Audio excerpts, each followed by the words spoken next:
Viral. Kisah nenek terasing di tepi hutan. Seekor landak emas muncul dan mengubah nasibnya. Langit di atas dimensi bayangan tidak pernah benar-benar hitam. Ia adalah palet warna abu-abu yang lelah, dipenuhi debu bintang yang mati. Di sanalah, di tepi jurang yang dikenal sebagai kawah air mata beku, nihil, kisah cinta dan pengkhianatan terukir dalam keheningan yang mematikan.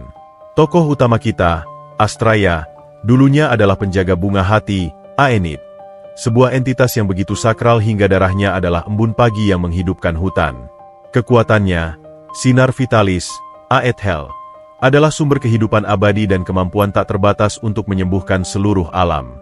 Astraya bukan hanya peri, dia adalah napas alam. Namun, itu dulu. Astraya kini tergeletak tak berdaya.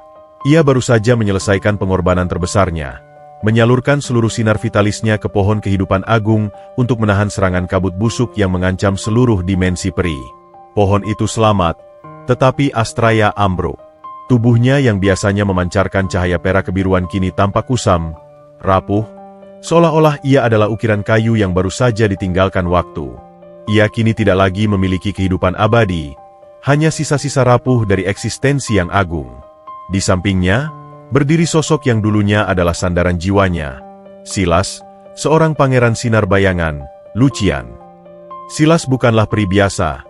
Ia adalah kombinasi dari keagungan peri cahaya dan ambisi gelap yang tersembunyi. Matanya, dulunya diisi janji-janji suci, kini memantulkan ketakutan. Silas, suara Astraya berbisik, serak seperti daun kering yang terseret angin. Ia berusaha mengulurkan tangan yang kini tampak kurus. Kita berhasil. Pohon itu, selamat. Silas mundur selangkah, seolah sentuhan Astraya adalah bara api yang akan membakar ambisinya. Wajahnya, yang biasanya tampan dengan fitur tajam dan rambut perak, tampak tegang. Berhasil? Kau menyebut ini berhasil, Astraya? Suara Silas dingin, memotong udara seperti bilah es. Lihat dirimu. Kau hampir mati. Kau telah kehilangan segalanya. Sinar vitalis, kekuatan terbesarmu, telah kau berikan kepada kayu mati itu. Astraya terkejut. Ia mengangkat dirinya dengan susah payah. Rasa sakit menjalar di sekujur tubuhnya yang baru saja kehilangan esensinya. Aku menyelamatkan segalanya, Silas. Kita berjanji akan melindungi alam. Bukankah itu yang paling penting? Silas mendengus pahit. Yang paling penting? Yang paling penting bagiku adalah keagungan, kekuasaan. Aku adalah pangeran sinar bayangan. Aku berhak atas tahta yang gemilang. Dan kau adalah ratuku. Tapi ratuku tidak boleh menjadi sosok lemah yang rapuh, yang menunggu mati di pinggiran dimensi terbuang ini. Kata-kata itu adalah pukulan telak yang jauh lebih menyakitkan daripada pengorbanan sinar vitalisnya. Hati Astraya remuk, seolah kristal kepercayaannya telah diinjak-injak. Kau meninggalkanku karena kelemahanku, tanya Astraya, tak percaya. Silas berbalik, memandang kawah air mata beku yang tak berdasar. Aku tidak bisa terikat dengan kematian, Astraya. Aku tidak bisa. Aku telah melihat takdirku bersamamu, takdir yang agung, memimpin dunia baru. Tapi kau merusaknya. Kau memilih pengorbanan buta daripada keabadian kita. Astraya menggelengkan kepala, air mata mulai mengalir. Namun air mata itu tidak membersihkan rasa sakit, justru memperdalamnya. Itu bukan kelemahan, Silas. Itu adalah cinta. Cinta pada kehidupan, pada makhluk lain. Bukankah itu yang membuat kita hidup? Cinta adalah ilusi yang mematikan, balas Silas kejam. Ia menoleh untuk terakhir kalinya. Matanya kini dipenuhi api ambisi yang tak terpuaskan. Aku pergi, Astraya. Aku akan mencari jalan untuk mendapatkan kekuasaan yang kuinginkan, dan aku tidak akan pernah menoleh ke belakang pada kelemahan ini. Ia mengucapkan kata-kata itu seolah Astraya adalah sampah yang harus dibuang. Kemudian, tanpa menunggu jawaban, Silas memanggil energi gelap di sekitarnya. Dengan kilatan cahaya perak yang bercampur bayangan, ia menghilang, meninggalkan Astraya sendirian di kawah air mata beku. Keheningan kembali menyelimuti jurang. Astraya terdiam lama sekali. Ia tidak lagi menangis. Air matanya kini telah membeku, sama dinginnya dengan dasar kawah di bawahnya. Rasa sakit fisik karena kehilangan sinar vitalis tidak ada artinya dibandingkan dengan sakitnya pengkhianatan. Itu adalah rasa sakit yang mematikan, rasa sakit yang membunuh keinginan untuk hidup. Ia berbaring di tanah dingin, membiarkan energi sisa di tubuhnya memudar. Silas benar, gumamnya pada dirinya sendiri. Aku lemah. Aku tidak berguna lagi. Mungkin memang lebih baik begini. Ia memejamkan mata, membiarkan tubuhnya meluncur ke dalam kegelapan yang menjanjikan pengakhiran. Pikirannya dipenuhi kenangan, bukan kenangan indah, melainkan janji-janji palsu, ciuman palsu, dan kehangatan yang ternyata hanyalah topeng. Saat kesadaran Astraya mulai memudar, dan bayangan kematian mulai merangkulnya, ia merasakan sesuatu yang berbeda. Bukan rasa sakit, bukan dingin. Sebuah kehangatan. Itu adalah kehangatan yang sangat lembut, berdenyut-denyut, seolah-olah matahari kecil telah mendarat di tubuhnya. Kemudian, sebuah cahaya keemasan yang belum pernah ia lihat sebelumnya memenuhi kawah nihil. Cahaya itu memancarkan aura damai, menenangkan pikiran Astraya yang bergejolak. Dari balik cahaya itu, muncul sosok yang tidak mungkin. Seekor landak kecil, seukuran kepalan tangan, dengan duri-duri yang terbuat dari emas murni. Duri itu tidak runcing atau mengancam, mereka bersinar dengan pancaran lembut, memancarkan aroma filosofi sunyi, pneuma, kedamaian tanpa pamrih dan kebijaksanaan. Landak emas itu, Ecidus Rex, adalah pancaran hikmah emas, sebuah entitas mitos kuno yang hanya muncul pada titik balik takdir terpenting. Ia mendekati Astraya tanpa rasa takut. Astraya dari Aenith. Suara landak emas itu berbisik, lembut dan bergema di dalam kepala Astraya, bukan melalui telinganya. Pengorbananmu tidak sia-sia. Tetapi kau harus memaafkan dirimu atas rasa sakit yang diberikan orang lain. Kematian bukanlah takdirmu. Astraya membuka mata, terkesima. Siapa kau? Aku adalah pembawa pemulihan yang sejati, jawab Ecidus Rex. Landak emas itu merangkak naik ke dada Astraya, ke tempat hatinya hancur. Duri-duri emasnya tidak menusuk, melainkan menyalurkan energi. Kehangatan yang memancar dari Ecidus Rex bagaikan aliran air suci yang mengisi kembali wadah kosong. Astraya merasakan keajaiban. Sinar vitalisnya, Aethel, sumber kekuatannya, mulai mengalir kembali, perlahan tapi pasti, mengisi setiap sel tubuhnya yang kering. Ia merasakan kembali kekuatan penyembuhan, namun kali ini, ada tambahan yang jauh lebih berharga daripada keabadian, filosofi sunyi, pneuma. Ini bukan sekadar pemulihan fisik. Ini adalah pemulihan jiwa. Ecidus Rex tidak hanya memberinya kembali kekuatan, tetapi juga membebaskannya dari dendam. Hati Astraya tidak lagi dipenuhi kebencian pada Silas, melainkan rasa iba. Ia telah melihat kehampaan di mata pengkhianatnya. Setelah beberapa saat, Ecidus Rex turun. Tubuh Astraya kini kembali kuat, namun ia tampak berbeda. Wajahnya yang dulunya muda dan berseri-seri kini memancarkan kedewasaan dan kebijaksanaan yang mendalam, seolah-olah ia telah menua 1000 tahun dalam satu momen, penyamaran sempurna yang diberikan pneuma.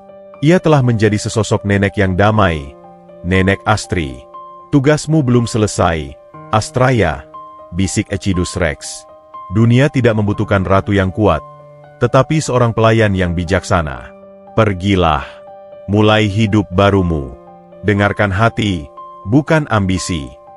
Astraya bangkit, merasakan kekuatan baru mengalir. Ia melihat kembali ke kawah nihil, tempat pengkhianatan itu terjadi, dan hatinya damai. Tidak ada dendam, tidak ada kepahitan. Aku mengerti, jawabnya. Suaranya kini tenang dan penuh otoritas yang lembut. Aku akan pergi. Aku akan membangun kembali tanpa tuntutan dan tanpa balasan. Astraya, ditemani Ecidus Rex yang setia, berbalik meninggalkan dimensi bayangan. Ia tidak kembali ke hutan asalnya, yang terlalu penuh kenangan. Ia memilih untuk berjalan menuju dunia fana, ke tempat yang benar-benar asing dan membutuhkan sentuhan penyembuhan, hutan cendawan, Michelia, dan desa di tepinya. Ia telah bertransformasi, dari peri penjaga yang rapuh menjadi Nenek Astri, seorang entitas kebijaksanaan yang siap memulai kehidupan baru. Kisah kepahlawanannya yang agung telah berakhir. Kini, dimulailah kisah yang lebih mendalam, Kisah tentang bagaimana kebaikan kecil seorang nenek terasing mampu menaklukkan kehancuran hati manusia.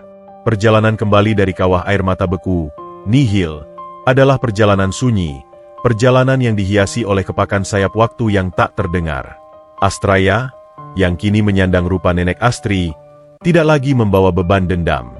Hatinya telah diisi oleh filosofi sunyi, pneuma, anugerah dari Ecidus Rex, landak emas yang berjalan di sisinya. Landak emas itu bukan sekadar hewan peliharaan. Ia adalah perwujudan ketenangan, sebuah jangkar spiritual bagi jiwa Astri yang baru terlahir kembali. Mereka tiba di perbatasan dunia fana, di kawasan yang jarang dijamah, hutan cendawan, Michelia. Nama itu sendiri mengisyaratkan kesuraman, sebuah hutan yang seharusnya penuh kehidupan, namun tampak lesu, seolah diselimuti lapisan kesedihan yang tak kasat mata. Michelia, bisik nenek Astri. Suaranya kini terdengar seperti gemerisik daun tua yang penuh hikmah. Jauh dari pohon kehidupan agung, jauh dari ingatan. Ecidus Rex mendengus pelan. Suaranya bagaikan gemerincing lonceng emas yang lembut. Ia tidak berbicara dengan kata-kata, melainkan dengan pancaran energi yang diterjemahkan langsung oleh pneuma di dalam hati Astri. Kebaikan yang besar seringkali bersembunyi di tempat yang paling terlupakan, penjaga. Hutan ini membutuhkanmu, dan kau membutuhkan hutan ini. Nenek Astri tersenyum tipis. Ia mengangguk, menyambut takdir barunya. Wajah tuanya, yang tadinya hanya penyamaran, kini terasa seperti pakaian yang nyaman, membebaskannya dari keagungan peri yang menuntut kesempurnaan. Ia menyusuri pinggiran Michelia, mencari tempat untuk membangun kembali hidupnya. Kita butuh gubuk, landak emas. Sebuah tempat di mana orang tidak akan curiga, kata Astri. Gubuk yang biasa, sederhana. Sederhana adalah benteng terbaik dari pandangan dunia. Mereka menemukan sepetak tanah kecil di perbatasan hutan dan padang rumput yang gersang. Tanah itu keras, retak, seolah jiwanya telah kering karena lama diabaikan. Nenek Astri mulai bekerja. Tidak ada sihir memanggil bangunan megah.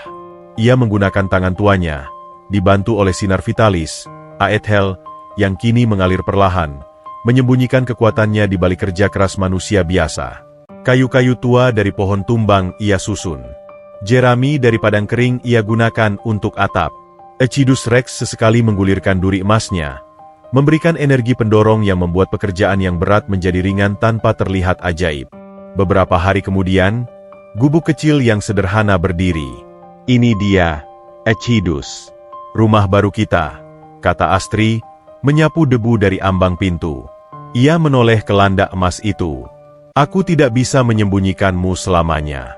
Kau terlalu mencolok. Ecidus Rex mengangkat kepalanya. Duri emasnya bersinar. Aku adalah pengingat akan janji.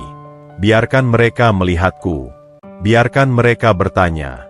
Mereka harus melihat keajaiban kecil untuk percaya pada keajaiban besar. Di seberang padang rumput gersang, terletak desa Aethelgard. Ironisnya, nama desa itu berarti pelindung kehidupan abadi, tetapi kehidupan di sana tampak suram. Rumah-rumah berjejer rapat, tetapi hubungan antar penghuni jauh. Mereka sibuk dengan urusan kekayaan dan status, melupakan tetangga yang sakit atau ladang yang kering. Inilah yang nenek Astri sebut sebagai kekeringan hati. Kabar tentang gubuk baru itu cepat menyebar, terutama karena sesekali para penggembala melihat landak emas berjalan-jalan di halaman nenek Astri. Kau lihat landak emas itu, Martha? Tanya seorang wanita bernama Elina, sambil menunjuk dari balik jendela dapurnya. Martha, tetangganya, menggelengkan kepala ketakutan. Aku lihat. Itu bukan landak biasa, Elina. Itu landak iblis. Atau mungkin hewan peliharaan penyihir. Kenapa nenek itu tinggal di sana sendirian? Dia terlihat sangat tua dan pendiam. Mungkin dia mengutuk tanah kita, spekulasi Elina. Lihat saja ladang di sekitarnya. Kering kerontang. Ketakutan itu adalah topeng dari ketidakpedulian mereka sendiri. Mereka mencari kambing hitam untuk kesuraman yang mereka ciptakan. Mereka menjuluki nenek Astri sebagai nenek terasing dan mulai menghindarinya. Nenek Astri tahu mereka membicarakannya. Setiap bisikan yang terbawa angin sampai ke telinganya. Tetapi pneuma mencegah hatinya bereaksi dengan sakit hati. Ia hanya menatap gersangnya tanah di sekelilingnya. Mereka takut pada apa yang tidak mereka pahami, Ecidus, kata Astri sambil menaburkan benih di tanah yang keras. Mereka takut pada keheningan dan keanehan. Padahal, yang seharusnya mereka takuti adalah kebekuan di dada mereka sendiri. Maka cairkanlah es itu, balas Ecidus Rex, menyorotkan cahaya keemasan lembut pada benih yang ditanam Astri. Benih itu adalah upaya pertama Nenek Astri. Dengan menyalurkan sinar vitalis dalam dosis kecil, ia tidak hanya membuat benih itu tumbuh, tetapi juga menanamkan harapan. Dalam beberapa hari, di sekeliling gubuk Nenek Astri yang terasing, tumbuh sebidang kecil tanah yang hijau dan subur. Itu adalah oase harapan yang kontras dengan padang kering di sekitarnya. Suatu sore, Nenek Astri sedang meracik teh herbal dari daun-daun yang baru ia panen di oase kecilnya. Tiba-tiba, ia mendengar suara tangisan teredam di balik semak-semak. Ia bangkit dan berjalan perlahan. Di sana, tersembunyi di balik semak duri, duduk seorang pria paruh baya yang tubuhnya gemetar. Ia adalah Harun, salah satu penduduk desa Eitelgard yang paling lantang mencurigai Nenek Astri. "Harun?" panggil Nenek Astri dengan nada lembut. Harun tersentak, terkejut melihat nenek terasing itu berdiri di depannya. Matanya merah dan bengkak. "Nenek Astri? Aku tersesat," dalihnya, mencoba menyembunyikan wajahnya. Nenek Astri duduk di sampingnya di tanah. Ecidus Rex muncul dari balik lipatan jubahnya, duduk diam di pangkuannya. "Tidak ada yang tersesat di tempat sekecil ini, Harun," kata Astri dengan senyum penuh kasih. "Kau tidak tersesat di jalan. Kau tersesat dalam kesedihan yang tak terucapkan." Harun tidak bisa menahannya lagi. Ia ambruk. "Istriku, ia sakit parah, Nenek. Sudah berbulan-bulan. Semua tabib di desa hanya meminta uang, tapi tidak ada yang bisa menyembuhkannya. Kami miskin, Nenek.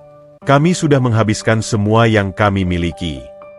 "Mengapa kau tidak meminta bantuan pada tetanggamu?" tanya Astri. Harun tertawa hampa. Mereka hanya peduli pada siapa yang memiliki rumah paling besar dan gaun paling indah. Kami hanya beban bagi mereka. Di Eitelgard, simpati adalah mata uang yang telah lama mati." Inilah kekeringan hati yang Astri rasakan. Desa ini sehat secara fisik, tetapi jiwanya sakit. Nenek Astri mengulurkan tangan tuanya, yang terasa hangat dan berenergi. "Aku akan memberimu sesuatu, Harun. Bukan sebagai ganti uang, tapi sebagai ganti janji." Harun menatapnya skeptis. "Janji apa, Nenek?" "Janji untuk tidak lagi membiarkan simpati itu mati," jawab Astri. "Jika istrimu sembuh, kau harus berjanji untuk melihat orang lain yang menderita seperti kau melihat dirimu hari ini." Nenek Astri mengambil sebuah botol kecil dari kantungnya, berisi cairan bening yang berkilauan. Itu adalah ramuan yang disempurnakan dengan tetesan sinar vitalis. Ramuan yang dapat menembus dan menyembuhkan penyakit yang paling akut sekalipun. "Berikan ini padanya malam ini. Dan ingat janjimu," kata Nenek Astri, menyerahkan botol itu. Harun menerima botol itu dengan tangan gemetar. Aku berjanji, Nenek. Aku berjanji." Ia bangkit, tidak lagi peduli pada ketakutan desa. Keesokan paginya, keajaiban pertama Nenek Astri menjadi nyata. Istri Harun, yang terbaring hampir mati, bangkit. Ia sembuh sepenuhnya, seolah penyakit itu hanyalah mimpi buruk yang cepat berlalu. Harun bersaksi di alun-alun desa, menceritakan tentang nenek terasing dan landak emasnya, dan ramuan ajaib tanpa harga yang ia berikan. "Dia bukan penyihir. Dia bukan iblis," seru Harun, suaranya dipenuhi emosi. "Dia adalah malaikat yang dikirim untuk kita." Reaksi desa terbagi dua. Ada yang skeptis, mengatakan itu hanya keberuntungan. Tapi banyak yang mulai bertanya-tanya. Mereka mulai mengintip ke arah oase harapan, ke gubuk Nenek Astri yang sunyi. Nenek Astri sendiri, yang menyaksikan semua dari balik jendela kecilnya, hanya tersenyum. "Sebuah percikan, Ecidus," bisiknya kepada landak emas yang tidur di pangkuannya. "Aku telah menyalakan percikan pertama. Mereka tidak harus menyembahku. Mereka hanya harus percaya pada kebaikan yang bisa dilakukan." Kebaikan yang diberikan tanpa mengharapkan balasan adalah bentuk sihir tertinggi, Astraya, bisik Neuma dalam hatinya. Pada saat itu, Nenek Astri menyadari bahwa misi barunya jauh lebih mendalam daripada pengorbanan masa lalunya. Dulu, ia menyelamatkan pohon kehidupan dari kabut busuk eksternal. Kini, ia harus menyelamatkan hati manusia dari kabut busuk internal. Pengkhianatan Silas, yang dulunya terasa seperti akhir dari segalanya, kini menjadi awal dari kebijaksanaan barunya. Ia tidak lagi mencari tahta. Ia mencari jiwa yang tersesat. Nenek Astri memandang ke arah hutan Michelia yang muram dan gersang. Ia tahu, untuk menyembuhkan hutan ini sepenuhnya, ia harus menumbuhkan empati di hati setiap orang di Eitelgard.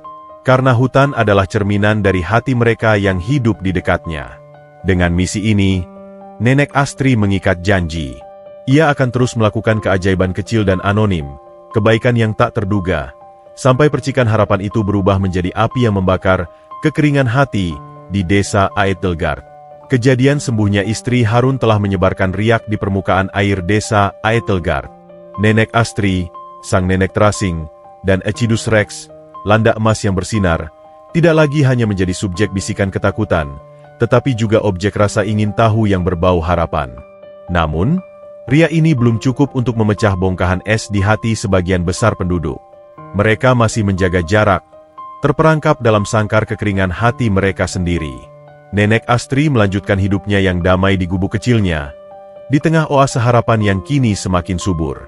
Oase itu bukan hanya sekadar sebidang tanah hijau, ia adalah lidah kebenaran yang berbicara tanpa suara, kontras nyata dengan hutan cendawan, Michelia, di belakangnya yang masih muram.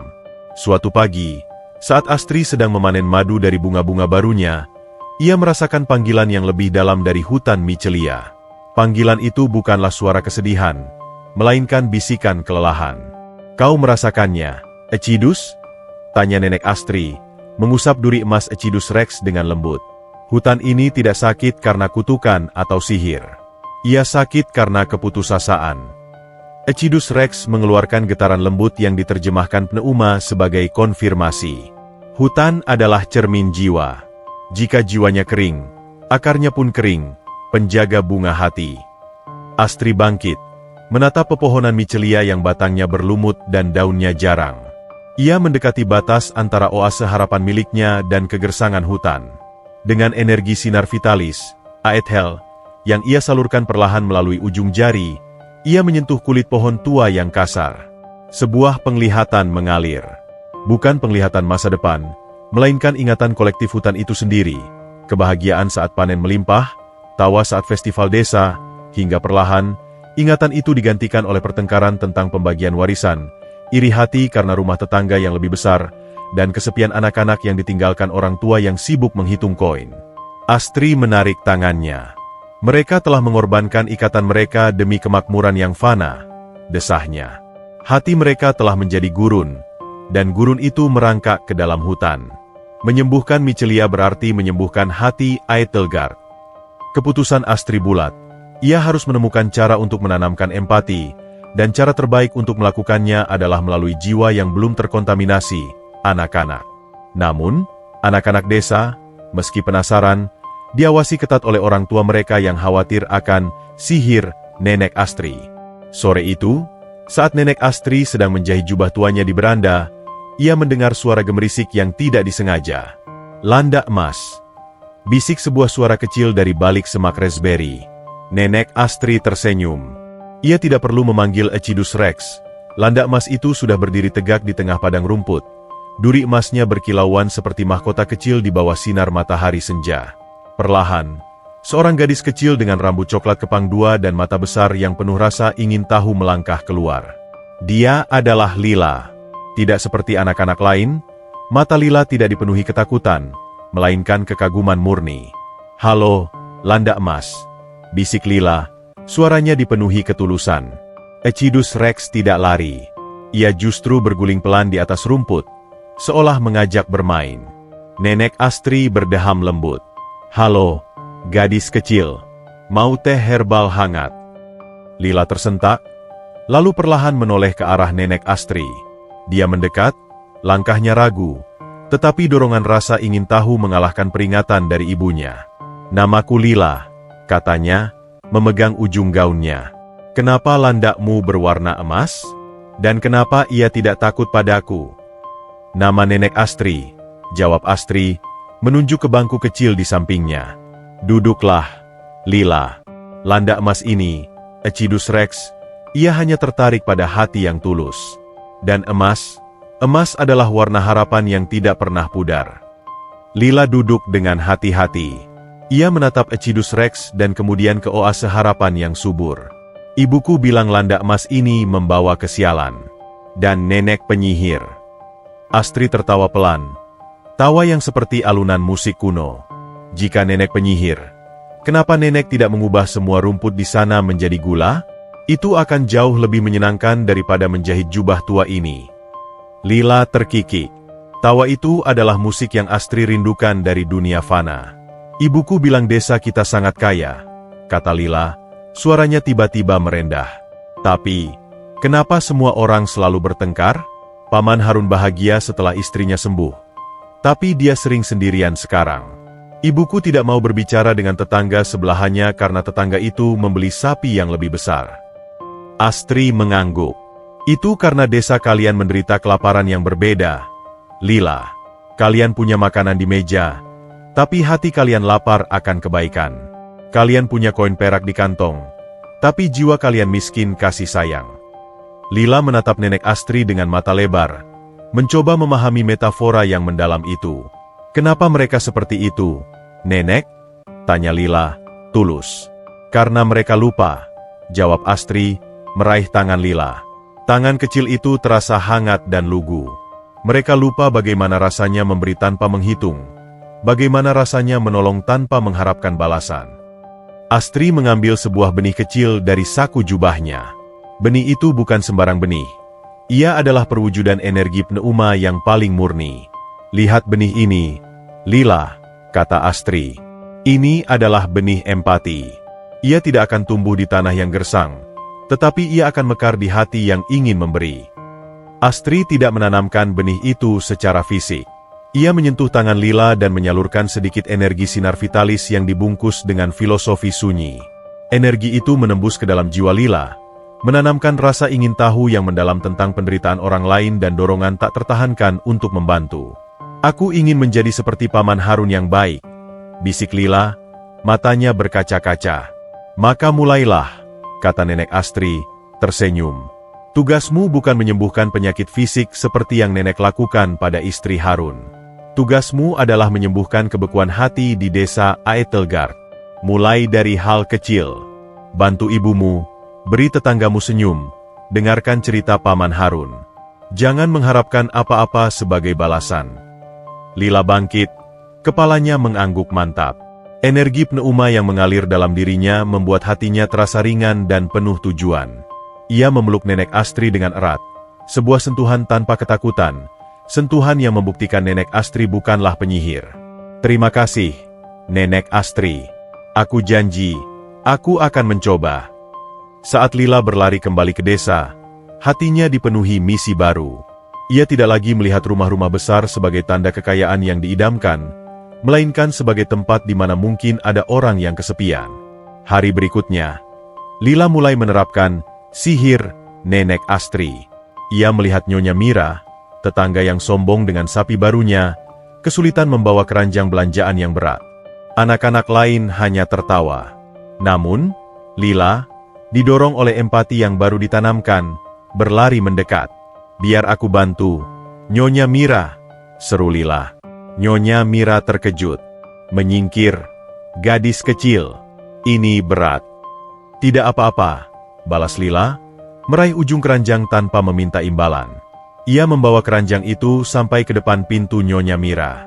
Nyonya Mira menatap Lila, keheranan. Wajahnya yang biasanya kaku karena kesombongan, tiba-tiba melunak. Kau, terima kasih, Lila. Tidak ada yang pernah mau membantuku. Bahkan putraku sendiri. Sama-sama, Nyonya Mira, kata Lila, tersenyum tulus. Ia tidak menunggu pujian atau hadiah dan langsung pergi. Di hari lain, Lila melihat sekelompok anak laki-laki mengganggu seekor anjing liar yang kelaparan. Ali, Pemimpin geng kecil itu melemparkan batu. "Jangan!" teriak Lila, berdiri di depan anjing itu. "Dia lapar. Dia tidak mengganggumu." Lila mengeluarkan sepotong roti yang ia simpan untuk makan siangnya dan memberikannya kepada anjing itu. Anak-anak laki-laki itu terdiam. Ada sesuatu di mata Lila, api kebaikan yang tulus, yang membuat mereka malu. "Kita pulang saja, Ali," bisik salah satu anak. Ali, yang selalu kasar, menatap anjing itu, lalu ke Lila. Ada kilasan rasa bersalah di wajahnya. Gelombang kecil kebaikan mulai terbentuk. Anak-anak lain, yang menyaksikan perbuatan Lila, mulai terinspirasi. Mereka melihat Lila bahagia karena memberi, bukan karena menerima. Secara naluriah, mereka mulai meniru. Mereka mulai berbagi mainan, membantu orang tua, dan yang terpenting, mereka mulai berbicara satu sama lain tanpa kecurigaan. Di gubuknya, Nenek Astri merasakan perubahan itu. Ia tidak perlu melihat desa.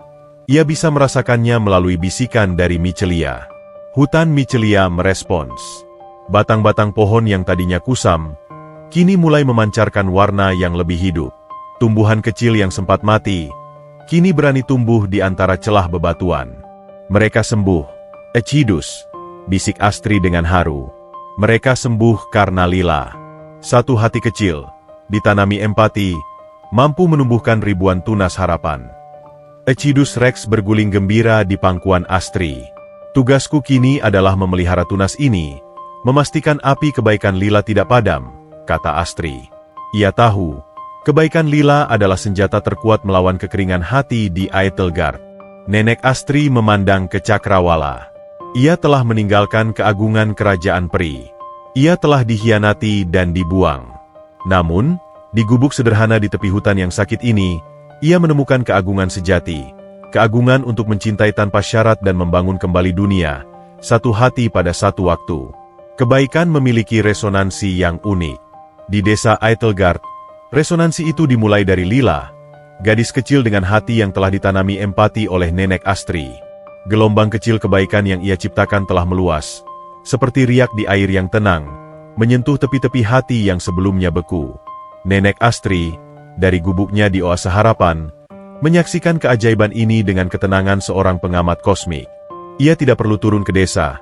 Filosofi sunyi, Neuma, yang mengalirinya memungkinkannya merasakan denyut nadi spiritual Aethelgard melalui bisikan dari Michelia. Hutan cendawan, Michelia, merespons perubahan emosional di desa.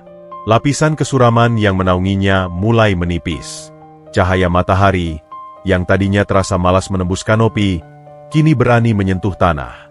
Itu adalah tanda bahwa kekeringan hati mulai surut. "Lihat, Ecidus," bisik Nenek Astri, menunjuk ke arah hutan yang kini terlihat lebih hidup. "Mereka sembuh dari dalam. Kita hanya menanam benih, landak emas. Mereka yang menyiramnya." Ecidus Rex, landak emas yang bersinar, mengeluarkan suara getaran puas. Benih yang ditanam dengan tulus tidak pernah membutuhkan air mata. Ia tumbuh subur hanya dengan ketulusan hati. Perubahan di desa tidak hanya terbatas pada anak-anak. Orang dewasa, meskipun masih skeptis terhadap Nenek Astri, mulai merasakan manfaat dari atmosfer yang lebih hangat. Harun, pria yang istrinya disembuhkan, kini menjadi pelopor kebaikan di desa. Ia mengingat janji yang ia buat kepada Nenek Astri. Suatu pagi, ia melihat tetangganya, seorang wanita tua bernama Rina yang lumpuh, kesulitan membersihkan halaman rumahnya. Dulu, Harun akan berpura-pura tidak melihat. Kini, dorongan empati yang ia saksikan pada Lila memaksanya bertindak. Harun mendekat. "Nyonya Rina, izinkan saya. Saya akan membersihkan halaman Anda hari ini." Rina, yang terbiasa diabaikan, terkejut hingga air mata menetes. "Harun? Tapi, mengapa?" "Tidak ada mengapa, Nyonya Rina," jawab Harun, mengambil sapu dengan senyum tulus. "Hanya karena saya ingin. Saya ingat bagaimana rasanya saat tidak ada yang membantu. Saya tidak mau itu terjadi pada orang lain." Perbuatan Harun ini menjadi gelombang balasan kedua. Orang-orang mulai meniru, bukan karena takut pada Nenek Astri, tetapi karena mereka melihat keindahan dari tindakan tanpa pamrih. Suasana di Eitelgard perlahan berubah dari kebekuan menjadi kehangatan komunal. Pertengkaran tentang sapi dan properti mulai mereda, digantikan oleh obrolan tentang siapa yang perlu dibantu hari ini. Di gubuknya, Nenek Astri sibuk dengan pekerjaan paling pentingnya, meracik ramuan penyembuh khusus untuk hutan Michelia. Ia mencampur getah pohon kuno dengan tetesan sinar vitalis, Aethel, murni. Ramuan ini bukan untuk manusia. Ini adalah obat untuk akar-akar hutan yang terkuras. Saat Nenek Astri bekerja, ia merasakan gelombang energi asing. Gelombang itu dingin, namun membawa rasa sakit yang akrab, rasa sakit yang ia kenal dari masa lalunya di dimensi bayangan. Ia segera menghentikan aktivitasnya. Echidus, ada yang datang. Aura ini tidak bersih. Echidus Rex melompat ke bahu Astri, duri emasnya sedikit meredup, menunjukkan kewaspadaan. Kekuatan yang rusak, penjaga, datang dari utara.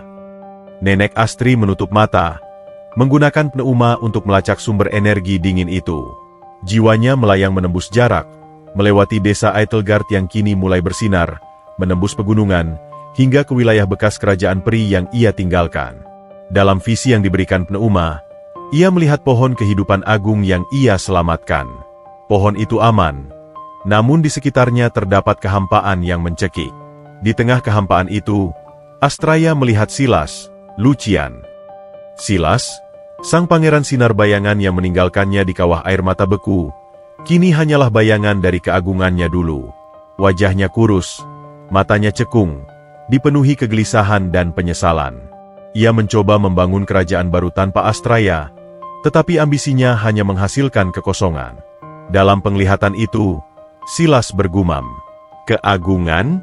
Aku memiliki semua yang kuinginkan, tetapi aku kehilangan cahaya. Aku meninggalkan satu-satunya yang mampu memberiku kedamaian." Silas kemudian memegang jimat tua, jimat yang berisi sisa-sisa energi peri cahaya. Ia menggunakan jimat itu untuk melacak energi Echidus Rex yang ia kenali. Ia tahu landak emas itu telah menyelamatkan Astraya. Dia ingin menemukan Echidus Rex, berharap landak emas itu dapat mengembalikan keagungan dirinya yang hilang. Penglihatan Nenek Astri bergetar dan putus. Nenek Astri membuka matanya. Air mata yang membeku sejak di jurang nihil, kini mencair dan mengalir hangat di pipinya. Itu bukan air mata dendam, melainkan air mata kerinduan. Kerinduan pada sahabat yang dulu ia kenal, bukan pengkhianat yang telah hilang. Dia datang, Echidus. Dia datang mencari landak emas. Bisik Nenek Astri, suaranya dipenuhi kesedihan yang mendalam. Dia tidak mencari ampunan, dia mencari kekuatan. Dia akan tiba. Masa lalu tidak bisa dihindari, penjaga. Tapi pneuma telah mengubahmu. Kau akan menghadapinya sebagai seorang ratu kedamaian, bukan sebagai korban. Echidus Rex berjanji, duri emasnya bersinar lebih terang, seolah memberi kekuatan tambahan. Nenek Astri mengangguk. Ia tahu, pertemuannya dengan Silas adalah harga yang harus dibayar untuk kedamaiannya. Ia tidak lagi takut. Baiklah, Silas. Jika kau datang mencari cahaya, aku akan pastikan kau menemukannya, meskipun cahaya itu berasal dari tempat yang paling tak terduga. Katanya, melihat ke arah hutan Michelia yang kini sedikit demi sedikit mulai pulih. Sementara itu, di desa Eitelgard, dampak dari Lila dan Harun semakin nyata. Nyonya Mira, yang dibantu Lila dengan keranjang belanjanya, kini merasa terdorong untuk memberikan sesuatu. Ia tidak memberi uang, ia memberi waktu. Ia mulai menjahit pakaian untuk anak-anak miskin di desa. "Mengapa kau melakukan ini, Mira?" tanya suaminya, terkejut melihat istrinya yang materialistis kini berbuat amal. Nyonya Mira menyentuh jahitan pada kain. "Aku tidak tahu, suamiku.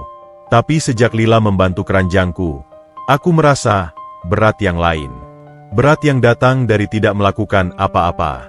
Rasanya lebih menyenangkan memberi." Ini adalah efek domino empati. Kekosongan batin yang ditinggalkan oleh kesombongan mulai terisi oleh kebahagiaan yang didapat dari pelayanan. Kabar tentang keajaiban Nenek Astri dan perubahan di Eitelgard mulai menyebar keluar desa, ke kota-kota lain. Viral. Kisah nenek terasing di tepi hutan. Seekor landak emas muncul dan mengubah nasibnya. Begitulah judul yang mulai diceritakan para pedagang yang melewati Eitelgard. Nenek Astri menyadari bahwa kisah ini adalah pelindung barunya. Bukan sihir atau kekuatan militer, tetapi narasi kebaikan yang melindungi oase harapannya. Kisah ini adalah bentengmu, penjaga. Ia melindungi kebaikanmu, dan ia akan menarik yang tersesat, bisik Neuma. Nenek Astri tersenyum. Ia telah bertransformasi dari peri yang dibuang menjadi pencipta narasi. Ia telah menggunakan penderitaannya untuk menumbuhkan kebijaksanaan, dan kebijaksanaan itu kini ia gunakan untuk menyembuhkan dunia. Di kejauhan, di ujung hutan Michelia, Nenek Astri merasakan kedatangan yang mendekat. Silas, dengan jiwanya yang hampa, semakin dekat, ditarik oleh daya tarik landa emas. Nenek Astri berdiri tegak di ambang pintu gubuknya. Ia tidak lagi takut atau marah. Ia hanya merasakan kedamaian dan kesiapan. Pertemuan dengan Silas bukanlah pembalasan.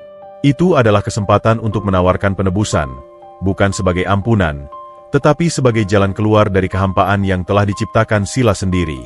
Energi dingin yang dirasakan Nenek Astri terus merayap mendekat. Itu adalah aura Silas, Lucian, sang mantan pangeran sinar bayangan yang kini hidup dalam kehampaan. Namun, kehadiran aura gelap itu tertahan oleh benteng tak terlihat yang dibangun oleh Nenek Astri, gelombang balasan kebaikan yang kini memancar kuat dari desa Aethelgard. Nenek Astri tahu bahwa waktu untuk menghadapi masa lalunya semakin dekat. Ia mempersiapkan dirinya, bukan dengan mantra pertahanan, melainkan dengan memperkuat aura damai dari filosofi sunyi, Neuma. Kebaikan adalah perisai terbaik, Ecidus. Bisik Nenek Astri kepada Ecidus Rex, landa emas yang kini hampir tidak pernah jauh dari sisinya. Jika hatiku damai, energi gelapnya tidak akan menemukan tempat untuk berakar. Ia datang mencari emas, penjaga, bukan kedamaian. Berhati-hatilah. Neuma memperingatkan melalui Ecidus Rex. Nenek Astri menghabiskan hari-harinya dengan tenang, melanjutkan misinya. Ia tidak hanya menyembuhkan hati manusia, ia juga merawat hutan cendawan, Michelia. Ia menggunakan sinar vitalis, Aethel, untuk menciptakan hujan lembut hanya di wilayah hutan, memberikannya nutrisi tanpa terlihat seperti keajaiban besar bagi mata manusia. Hutan itu berterima kasih dengan tumbuh subur, mekar, dan mengundang satwa liar kembali. Sementara Astri sibuk dengan hutan, di Aethelgard, benih empati yang ditanamkan pada Lila terus berbuah. Lila, si bunga kebaikan, telah menjadi katalisator. Anak-anak lain, terinspirasi olehnya dan oleh Harun, membentuk semacam persatuan kebaikan rahasia. Mereka tidak meminta hadiah. Mereka hanya mencari kesempatan untuk menolong. Suatu sore, Lila dan beberapa temannya melihat Ali, anak yang tadinya dikenal nakal, kesulitan memikul karung gandum yang berat. Ayahnya sakit, dan ia harus menggantikan peran ayahnya. "Ayo, kita bantu Ali," seru Lila. 3 anak lain segera mendekat. "Ali, biar kami bawa separuh karungnya," kata salah satu dari mereka, tanpa mengejek atau mengharapkan imbalan. Ali terkejut. Ia yang terbiasa hidup keras dan mandiri, kini menerima bantuan. Ia merasakan sensasi aneh di dadanya, perasaan hangat yang lebih berharga daripada semua kekayaan yang sering ia dengar dibicarakan orang dewasa. "Kenapa? Kenapa kalian membantuku?" tanya Ali, suaranya tercekat. Lila tersenyum, senyum yang merefleksikan kedamaian Nenek Astri. "Karena kau butuh, Ali. Kita semua adalah tetangga. Kita harus saling membantu." Ali mengangguk. Mulai hari itu, Ali tidak lagi mengganggu anjing liar. Ia bergabung dalam Persatuan Kebaikan Rahasia, Lila. Ia mulai menggunakan kekuatannya untuk membantu pekerjaan berat, bukan untuk menindas yang lemah. Kebaikan telah menjadi penyakit menular yang positif di Aethelgard. Orang dewasa menyaksikan perubahan luar biasa pada anak-anak mereka. Mereka melihat anak-anak yang dulunya egois kini berbagi, yang dulunya kasar kini lembut. Para orang tua mulai bertanya-tanya, siapa atau apa yang menyebabkan transformasi ini? Semua petunjuk mengarah pada satu tempat, gubuk di tepi hutan, tempat tinggal Nenek Astri dan landa emasnya. "Marta, aku rasa kita salah menilainya," kata Nyonya Elina kepada tetangganya. "Putriku, dia bahkan menolak uang yang kuberikan setelah dia membantu Nyonya Rina. Dia bilang, kebahagiaan itu adalah hadiahnya." Marta, yang skeptis, bergumam, Tapi dia penyihir, Elina. Mungkin dia menggunakan mantra untuk membuat anak-anak kita baik. Mantra macam apa itu? Mantra untuk membuat anak-anak mencuci piring? Itu mantra yang sangat aneh. Balas Elina, tertawa. Perdebatan tentang Nenek Astri kini beralih dari ketakutan menjadi keingintahuan. Masyarakat Eitelgard mulai menyadari bahwa sihir ini tidak berbahaya. Sihir itu menyentuh hati mereka. Siang itu, Nenek Astri sedang menjemur akar-akaran di bawah sinar matahari. Ia tahu saatnya Lila datang sudah dekat. Ia merasakan dorongan rindu yang kuat dari gadis itu. Tiba-tiba, Ecidus Rex melompat turun dari pangkuan Astri dan berlari ke arah padang rumput yang kini subur. "Ecidus, jangan jauh-jauh," panggil Astri. Namun, Ecidus Rex berlari menuju semak-semak. Astri mengikuti dengan langkah tenang. Di balik semak-semak, bukan Lila yang ia temukan, melainkan seorang bocah laki, sekitar usia Lila, yang sedang bersembunyi. Matanya merah, dan ia terlihat sangat ketakutan. Bocah itu tersentak saat melihat Nenek Astri dan Ecidus Rex. Ia berusaha lari, tetapi kakinya gemetar. "Tenang, nak," kata Nenek Astri, suaranya menenangkan. "Siapa namamu? Dan mengapa kau bersembunyi di sini?" "Namaku Jonah," bisik bocah itu. Aku tidak sengaja tersesat, Nenek." Nenek Astri tahu itu bohong. Ia merasakan kebohongan itu menyelimuti Jonah seperti kabut tipis. Namun, neumanya mengajarkan kesabaran. Tersesat di padang rumput yang terbuka. Nenek Astri tersenyum ramah. "Katakan padaku yang sebenarnya, Jonah. Ada apa? Aku tidak akan menghakimimu." Air mata Jonah akhirnya tumpah. Aku kabur dari rumah. Ayah dan ibuku bertengkar lagi. Mereka berteriak soal uang dan warisan. Rumah kami, rasanya seperti neraka, Nenek. Aku tidak tahan lagi. Jonah adalah korban lain dari kekeringan hati orang dewasa.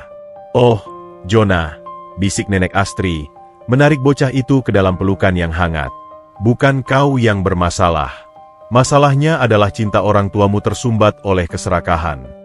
Tepat pada saat itu, Lila muncul.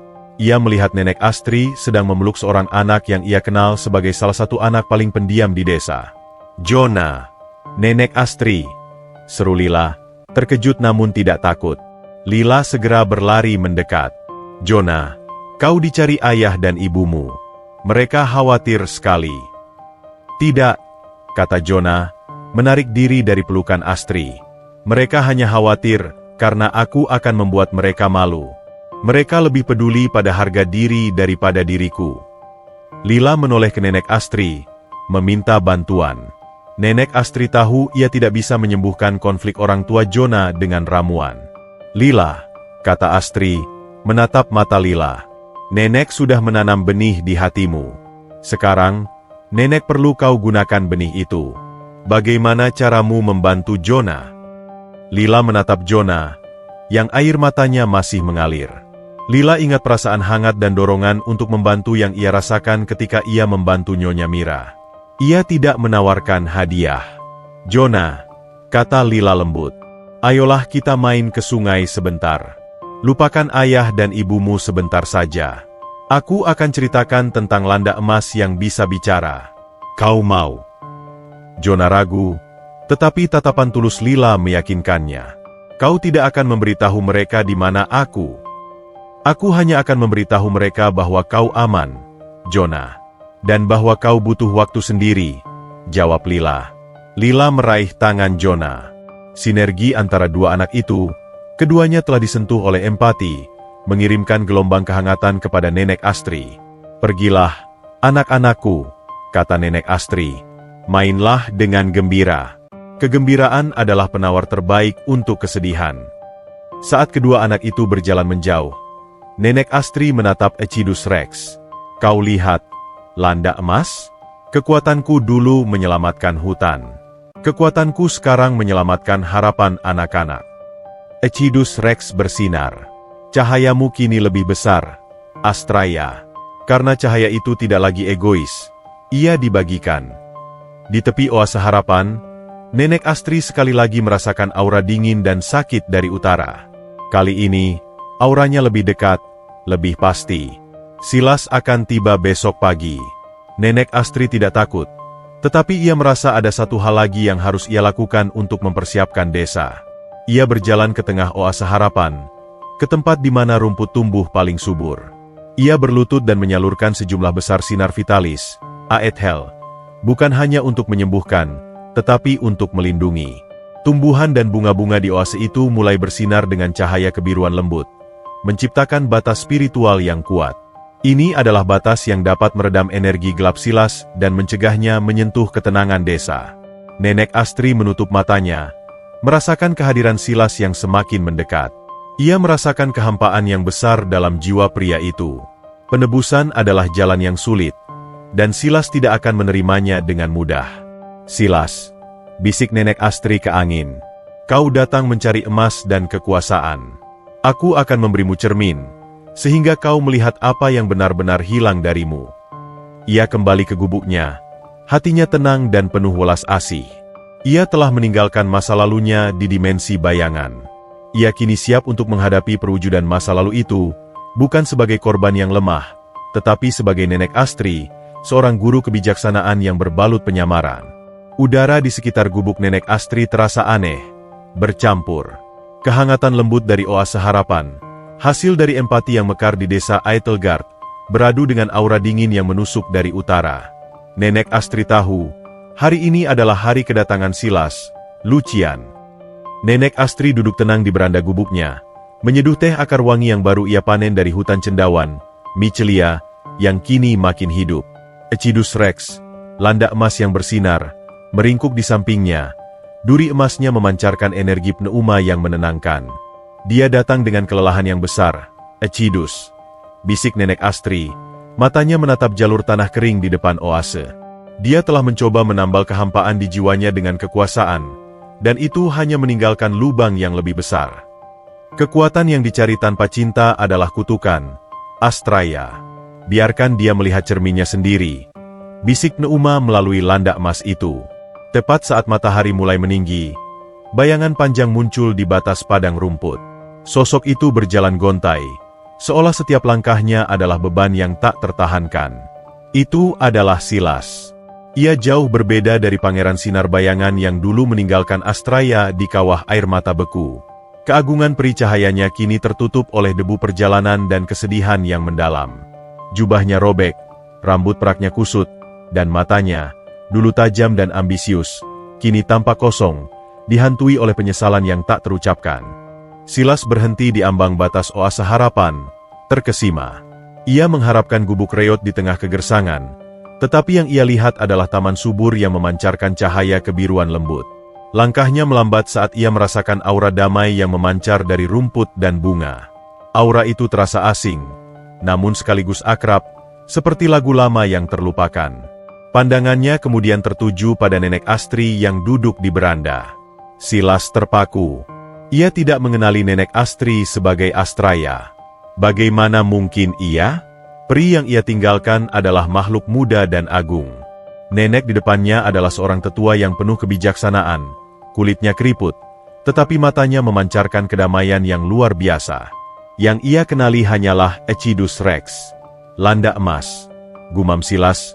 Suaranya parau. Ia segera melangkah maju, tetapi saat kakinya menyentuh oase harapan, ia merasakan sentuhan energi lembut yang menolaknya, seolah-olah ia berjalan menembus air dingin.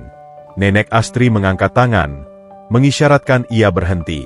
Berhenti di sana, pengelana, kata Nenek Astri, suaranya tenang dan penuh otoritas yang tak tergoyahkan. Silas menurut, didorong oleh kelelahan dan rasa hormat yang aneh. Ia membungkuk hormat, seperti yang ia lakukan di hadapan ratu tertinggi, meskipun ia tidak tahu siapa nenek ini. Nenek yang bijaksana, kata Silas. Saya mencari landak emas itu.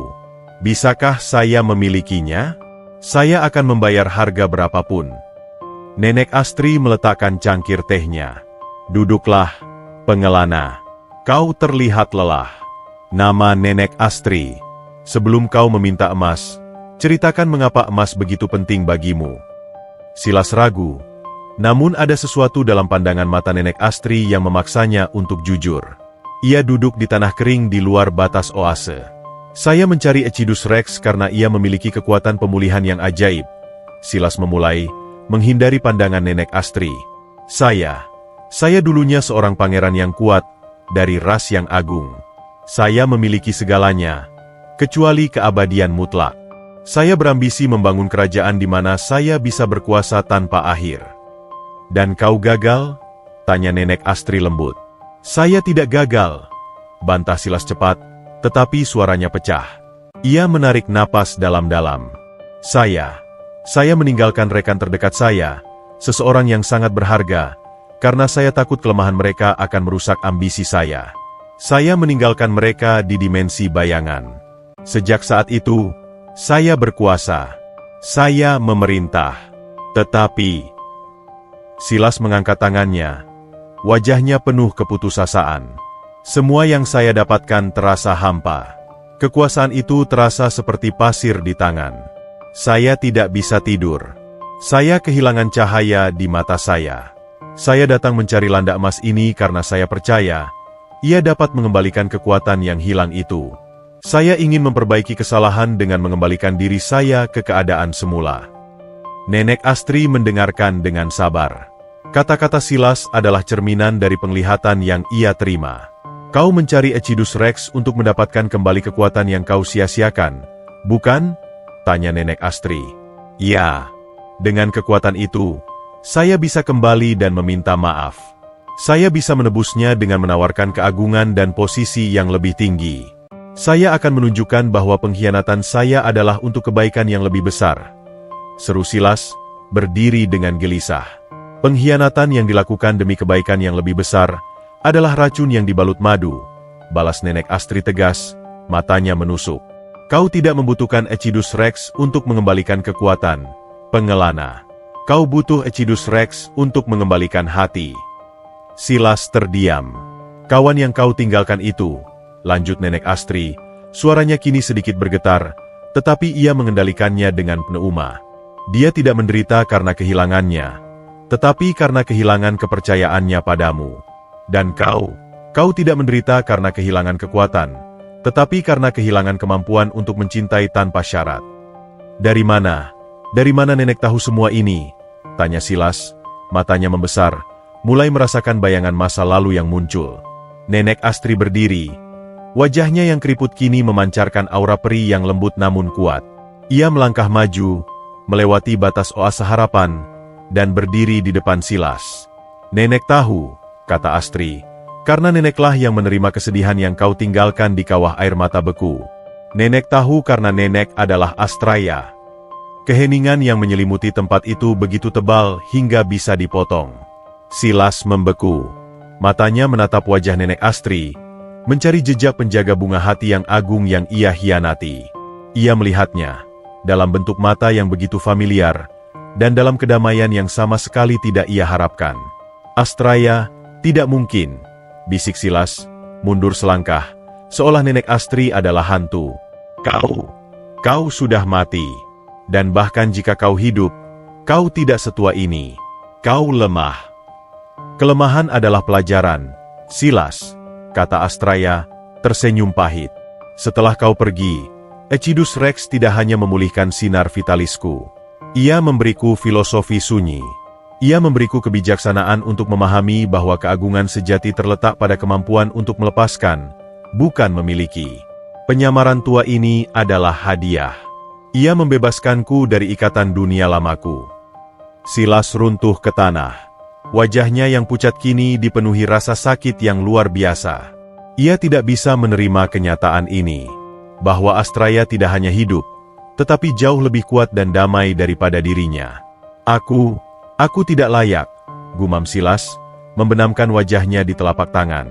Aku datang untuk mencari kekuatan emas itu untuk menambal kejahatanku, tetapi kau memberiku kebenaran yang kejam. Ecidus Rex, yang kini telah bergerak ke samping Astraya, menyorotkan cahaya lembut ke arah Silas. Cahaya itu tidak menyakitkan, melainkan menembus pertahanan egonya.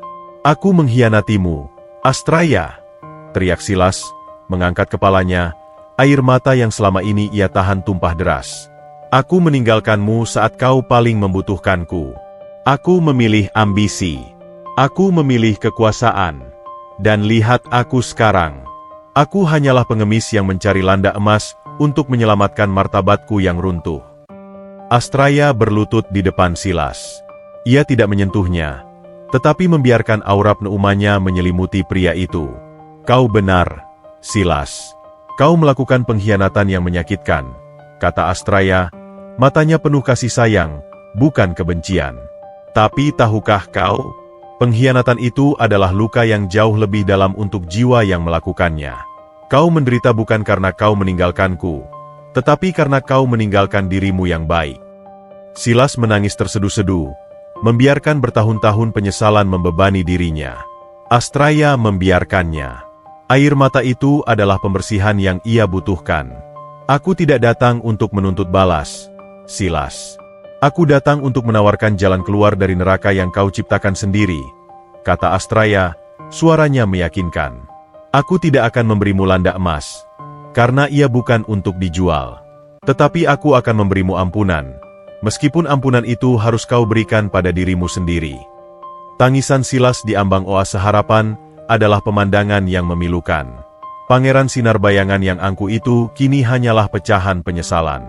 Pengakuan bahwa Nenek Astri adalah Astraya, peri yang ia buang, telah meruntuhkan tembok-tembok pertahanan egonya. Astraya berlutut di depannya, membiarkan energi filosofi sunyi, pneuma, miliknya menyelimuti Silas. Energi itu adalah balsem bagi jiwa yang terluka, tetapi juga panas yang membakar ilusi. Aku mohon, Astraya, isak Silas, mengangkat wajahnya yang basah oleh air mata. Bunuh aku saja. Aku lebih memilih hukuman mati daripada hidup dengan beban kehampaan ini. Aku mengkhianati cinta, persahabatan, dan keagungan sejatimu. Aku telah menajiskan takdir kita. Katakan padaku, bagaimana aku bisa mendapatkan ampunanmu? Nenek Astri menggeleng pelan. Wajahnya penuh welas asih, tanpa sedikit pun kebencian. Ampunan bukanlah sesuatu yang bisa nenek berikan, Silas, jawab Astri, suaranya tenang, mengalir seperti sungai di musim semi. Nenek sudah memaafkanmu, lama sebelum kau datang. Di kawah air mata beku, saat nenek dibangkitkan oleh Ecidus Rex, nenek menyadari satu hal, kebencian adalah jangkar yang menahan kita di masa lalu. Nenek melepaskan jangkar itu. Kau tidak lagi berutang apapun pada nenek.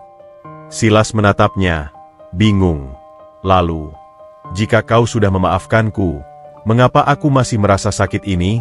Mengapa aku masih mencari landa emasmu? Mengapa aku tidak bisa kembali pada kedamaian yang kau miliki? Astraya menunjuk ke dalam dadanya sendiri. Karena kau tidak berutang ampunan pada nenek, Silas. Kau berutang ampunan pada dirimu sendiri. Kekuatan pneuma yang nenek miliki mengajarkan bahwa penyesalanmu yang besar ini bukanlah karena kau merusak hidupku.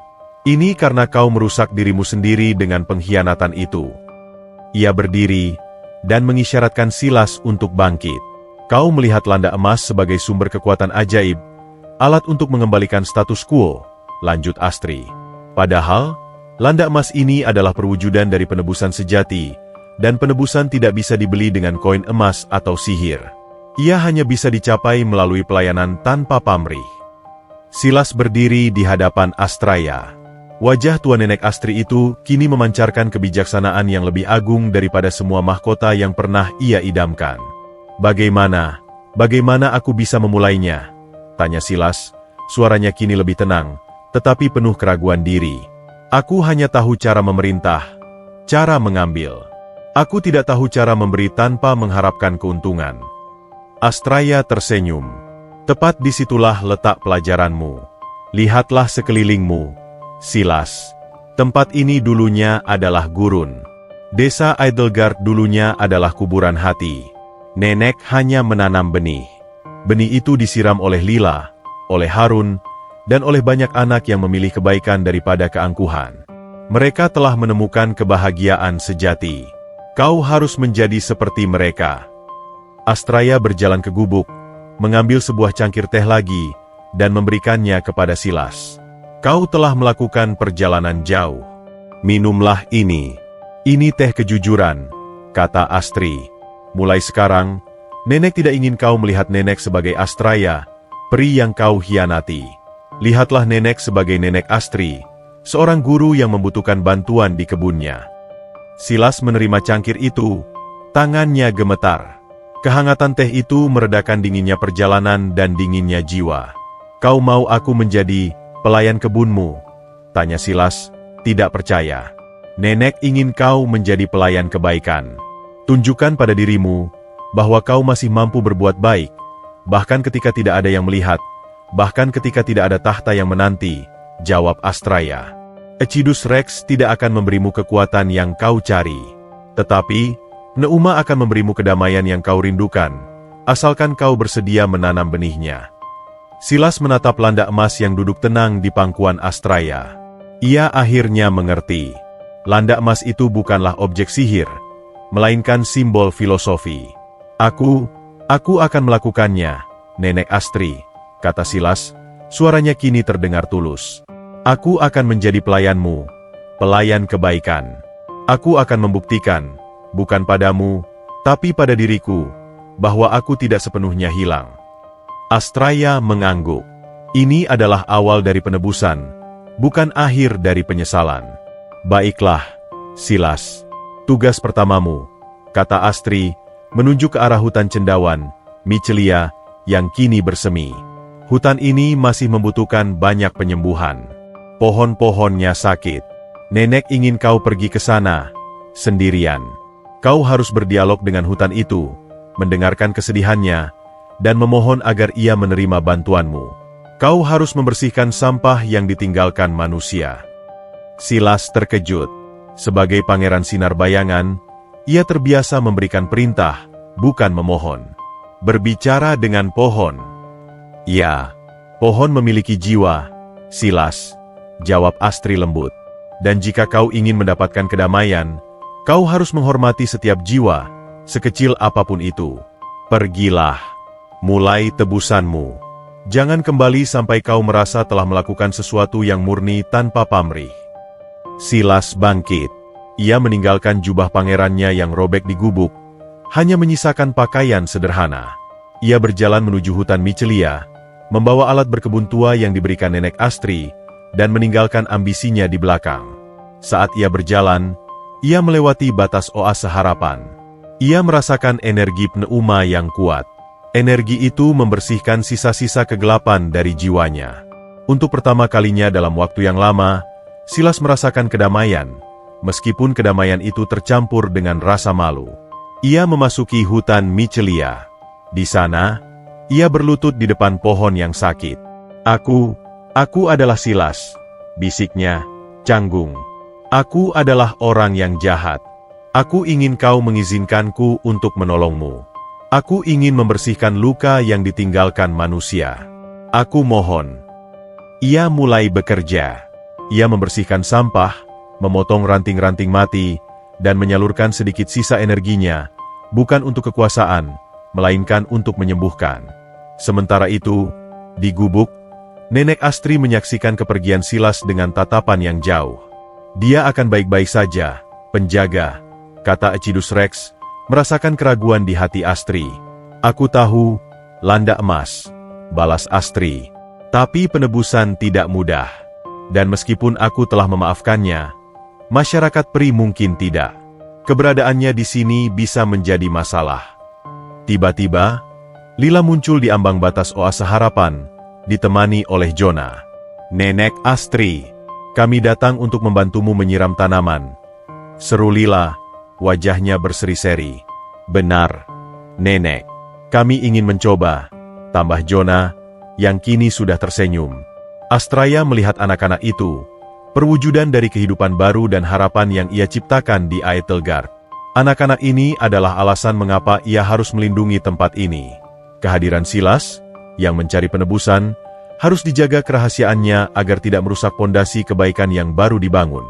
Terima kasih, anak-anakku, kata Astraya, hatinya menghangat. Kebaikan kalian adalah pupuk terbaik bagi oase harapan ini. Mari, Nenek akan ajarkan cara terbaik menanam bunga yang tidak mudah layu. Astraya membiarkan anak-anak itu bekerja di kebunnya. Dengan kehadiran Lila dan Jonah, ia menemukan kekuatan baru untuk menghadapi apapun yang mungkin dibawa oleh masa lalunya. Waktu bergerak dengan kecepatan yang berbeda di hutan cendawan, Michelia. Bagi Silas, hari-hari yang ia habiskan di sana terasa seperti seabad. Ia kini menjalani hukuman terberatnya, menghadapi keheningan hati dan membersihkan kekacauan yang ditinggalkan manusia di alam. Pekerjaan itu keras, tetapi anehnya, memberinya tujuan. Silas, yang dulunya memerintah ribuan prajurit, kini tunduk pada tuntutan akar pohon dan bebatuan. Ia membersihkan lumut tebal dari batang, mengangkat sampah berkarat, dan perlahan, mulai merasakan hubungan yang tulus dengan hutan itu. Sore itu, Silas berlutut di depan aliran sungai kecil yang tersumbat lumpur. Ia menggunakan tangannya untuk membersihkan sumbatan itu, membiarkan air mengalir jernih. Tangannya berdarah dan kotor, jauh dari citra pangeran sinar bayangan yang bersih dan agung. "Kau telah mengalir bebas sekarang," bisik Silas pada sungai itu, merasakan air dingin membasuh lukanya. Tiba-tiba, ia mendengar suara gemerisik. Ia menoleh dan melihat seekor rusa kecil, yang biasanya lari ketakutan, kini berdiri tenang di tepi sungai, minum air jernih yang baru saja ia bebaskan. Silas terpaku. Ia tidak tahu air matanya mengalir lagi. Itu bukan air mata penyesalan, melainkan air mata pengakuan. Ia menyadari bahwa tindakan kebaikan kecil ini, tanpa penonton, tanpa pujian, memberinya kedamaian yang tidak pernah bisa diberikan oleh tahta. "Terima kasih, rusa kecil," bisik Silas. "Kau adalah saksi bahwa aku bukan lagi bayangan yang jahat." Di saat ia menyalurkan energi terakhirnya untuk menyingkirkan kayu mati yang menghalangi cahaya matahari bagi semak-semak kecil, Silas merasakan sentuhan lembut di bahunya. "Pekerjaan yang baik, Silas." Itu adalah Nenek Astri. Ia berdiri di sana, ditemani Ecidus Rex yang bersinar, membawa keranjang berisi buah beri dan roti. Silas bangkit, membungkuk hormat. Bukan lagi hormat karena status, melainkan karena rasa syukur yang mendalam. "Nenek Astri," katanya, suaranya tulus. Aku mendengarkan hutan itu. Aku meminta maaf pada setiap pohon yang rusak. Dan aku menemukan kedamaian, Nenek. Bukan yang besar, tapi yang kecil, yang muncul setelah kelelahan yang jujur." Nenek Astri tersenyum hangat. "Itulah pneuma, Silas. Ia tidak diberikan, ia diperoleh. Nenek melihat tanganmu. Mereka penuh luka. Tapi Nenek melihat matamu. Mereka penuh cahaya." Silas melihat tangannya, lalu kelandak emas yang duduk tenang di keranjang. Ia tidak lagi mencari landak emas itu sebagai alat sihir. Ia melihatnya sebagai simbol dari jalan yang harus ia tempuh. "Aku tidak lagi mencari landak emas itu, Nenek. Aku hanya ingin melanjutkan penebusanku. Aku ingin tahu, apakah aku boleh tinggal? Aku tidak akan mengganggu. Aku hanya ingin terus melayani hutan ini," pinta Silas. "Hutan ini menyambutmu, Silas. Dan Nenek juga," jawab Astri. "Kau telah memilih jalan yang benar. Tapi ada hal lain yang perlu kau ketahui. Dunia luar, mereka mulai tertarik pada cerita ini." Nenek Astri menceritakan bagaimana kisah Nenek Terasing dan landak emas telah menjadi viral di kalangan pedagang dan pengelana. Mereka bercerita tentang keajaiban di desa Aeddelgard. "Kisah ini adalah perisai kita, Silas. Ia melindungi kebaikan yang kita tanam di desa. Tapi, kisah ini juga akan menarik perhatian yang tidak terduga. Kita harus berhati-hati," Astri memperingatkan. "Kita tidak bisa membiarkan mereka tahu bahwa Pangeran Sinar Bayangan yang dicari oleh banyak faksi peri sekarang adalah tukang kebun di sini." "Aku mengerti, Nenek. Aku tidak akan pernah mengungkapkan identitasku," janji Silas, nadanya serius. "Aku telah mati bersama pangeran itu di kawah air mata beku. Aku hanya seorang hamba hutan." Mereka duduk sebentar, berbagi roti dan teh. Di tengah keheningan, sebuah pikiran melintas di benak Silas. "Nenek Astri," tanya Silas, "bagaimana dengan Lila dan anak-anak desa? Mereka sangat baik. Mereka telah menemukan kebahagiaan sejati, bukan?" "Ya, Silas. Itu adalah keajaiban sejati," kata Astri, Matanya berbinar bangga. Mereka adalah perwujudan dari harapan. Mereka membuktikan bahwa hati manusia dapat disembuhkan dari kekeringan hati. Beberapa hari berlalu. Silas terus bekerja di Michelia, semakin tenggelam dalam perannya sebagai pelayan hutan. Ia menemukan dirinya tersenyum saat menolong seekor burung yang sayapnya patah, atau ketika ia menanam benih bunga di tempat yang gersang. Di sisi lain, Lila, Harun, dan penduduk desa Eitelgard mulai menunjukkan perubahan perilaku yang luar biasa. Anak-anak yang dulunya suka bertengkar, kini menyelesaikan perselisihan dengan empati. Orang dewasa yang kikir mulai berbagi panen dengan tetangga yang kurang beruntung.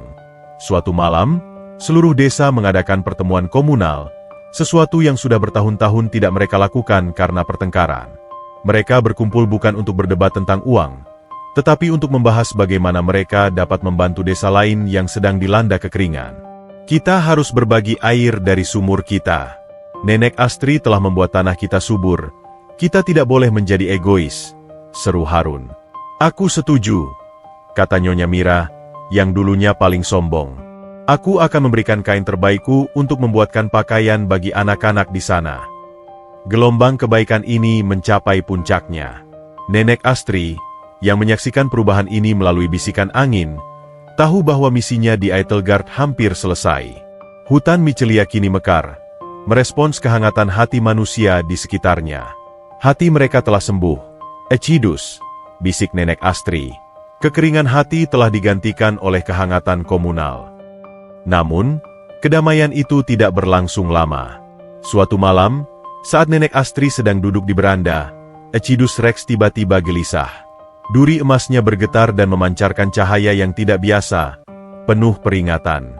Ada yang datang, Astraya, bukan Silas, tapi seseorang yang membawa aura permusuhan. Mereka telah mendengar ceritamu. Neuma memperingatkan. Nenek Astri menutup mata, memanggil kekuatan sinar vitalis dan Neuma untuk melihat lebih jelas.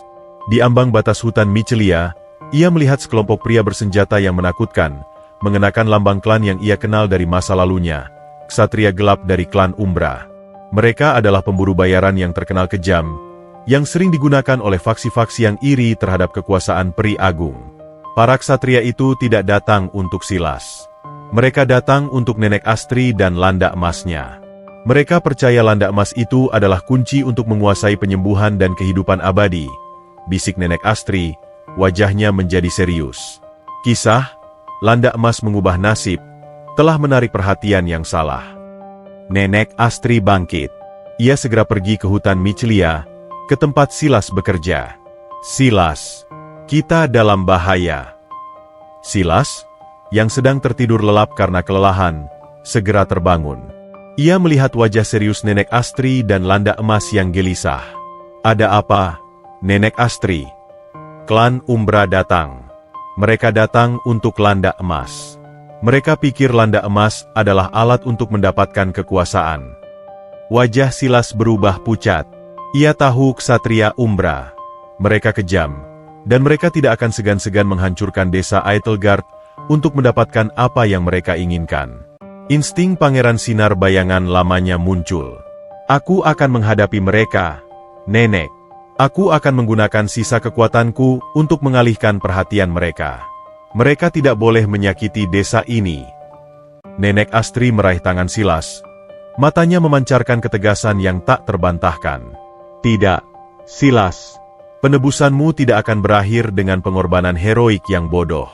Kau harus menggunakan kebijaksanaan, bukan kekuatan. Kau harus melindungi desa ini dengan cinta yang baru kau temukan, bukan dengan pedang. Tapi bagaimana, Nenek? Mereka terlalu kuat. Kita akan menggunakan gelombang balasan mereka sendiri, kata Nenek Astri, senyum tipis terukir di bibirnya. Kita akan meminta bantuan dari orang-orang yang telah kita sembuhkan hatinya. Kita akan buktikan bahwa kebaikan dan persatuan adalah kekuatan yang jauh lebih besar daripada semua ambisi gelap yang pernah ada. Nenek Astri menoleh ke landa emas. Echidus, pergilah ke desa. Cari Lila, Harun, dan para tetua. Beritahu mereka, Nenek Astri membutuhkan bantuan mereka. Bukan untuk perang, tetapi untuk perlindungan komunitas. Echidus Rex mengangguk, dan dengan kilatan emas, landa emas itu berlari kencang menuju desa Aethelgard. Malam di hutan cendawan, Michelia, terasa mencekam. Udara dipenuhi aroma ketakutan dan ambisi busuk yang dibawa oleh ksatria gelap dari klan Umbra. Mereka adalah bayangan yang mencari cahaya untuk mereka rampas. Di oase harapan, Nenek Astri dan Silas menunggu, bukan dengan pedang terhunus, melainkan dengan ketenangan yang membingungkan. Silas, yang mengenakan pakaian sederhana, terlihat sangat gelisah. Insting Pangeran Sinar Bayangan lamanya berteriak untuk bertarung, menggunakan sisa kekuatannya untuk melindungi Astraya dan desa. Nenek Astri, mereka tidak akan mendengarkan kata-kata damai. Mereka hanya mengerti kekuatan, bisik Silas, matanya memantau kegelapan di hutan. Biarkan aku setidaknya membuat pengalihan. Mereka tidak boleh mencapai desa. Nenek Astri meletakkan tangan tuanya yang lembut namun penuh energi pneuma di lengan Silas. Ketakutan adalah reaksi pertama, Silas. Tapi empati adalah kekuatan yang sejati. Kita tidak akan melawan mereka. Kita akan mengalir di sekitar mereka, seperti air yang menghindari batu besar. Mengalir?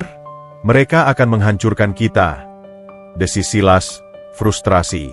Apakah kau lupa, Silas? Tanya Nenek Astri. Suaranya menusuk namun penuh kasih. Landa emas tidak memberiku pedang. Ia memberiku kebijaksanaan. Desa Aethelgard telah disembuhkan dari kekeringan hati. Persatuan mereka kini adalah perisai yang lebih kuat dari baja. Tepat pada saat itu, Echidus Rex kembali dari desa Aethelgard. Ia tidak sendirian. Di belakangnya, dalam diam dan keseriusan, muncul rombongan kecil penduduk desa. Ada Lila dan Jonah di garis depan, memegang lentera. Ada Harun, yang membawa cangkul, bukan pedang. Dan ada Nyonya Mira, yang membawa tas kain berisi ramuan dan makanan.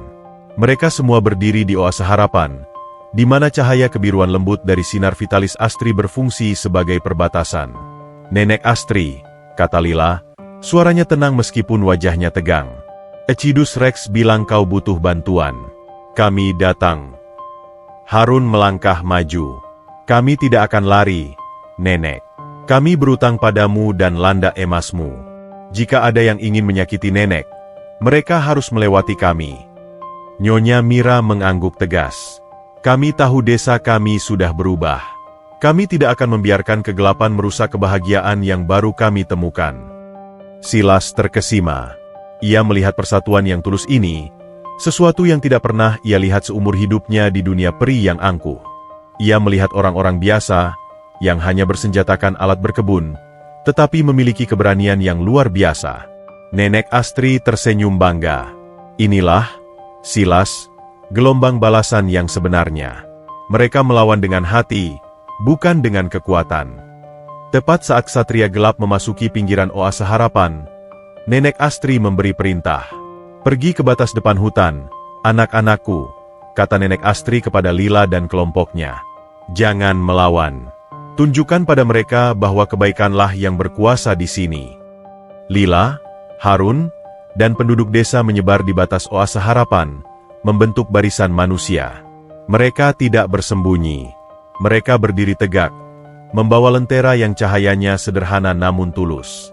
Pemimpin klan Umbra, seorang ksatria bertubuh besar bernama Malchor, keluar dari bayangan.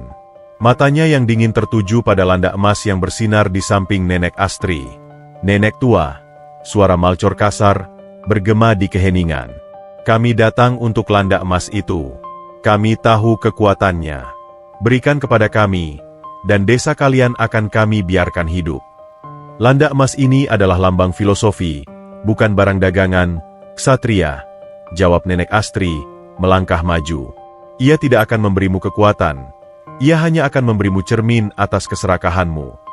Malchor mendengus mengejek. Cukup omong kosong. Serahkan saja. Serang. Saat para ksatria bergerak, mereka menabrak barisan penduduk desa. Ksatria gelap mengangkat pedang mereka, siap menyingkirkan hambatan yang menggelikan ini. Tetapi sesuatu yang tak terduga terjadi. Lila melangkah maju, memegang lentera kecilnya. Tuan Ksatria, katanya, suaranya kecil tapi jelas, dipenuhi empati yang murni. Tolong jangan sakiti kami. Desa kami baru saja menemukan kebahagiaan. Kami hanya ingin damai. Malcor, yang terbiasa menghadapi teriakan ketakutan atau serangan balasan, terkejut dengan nada tulus Lila. Pedangnya berhenti di udara. Apa ini? Menjauhlah, gadis kecil, atau kau akan terluka, perintah Malcor. Kami tidak akan pergi. Harun melangkah maju, meletakkan cangkulnya. Kami tahu kalian melakukan ini karena diperintah. Kalian mungkin kuat, tapi kalian pasti lelah. Kalian sudah melakukan perjalanan jauh. Kami punya makanan dan ramuan di sini.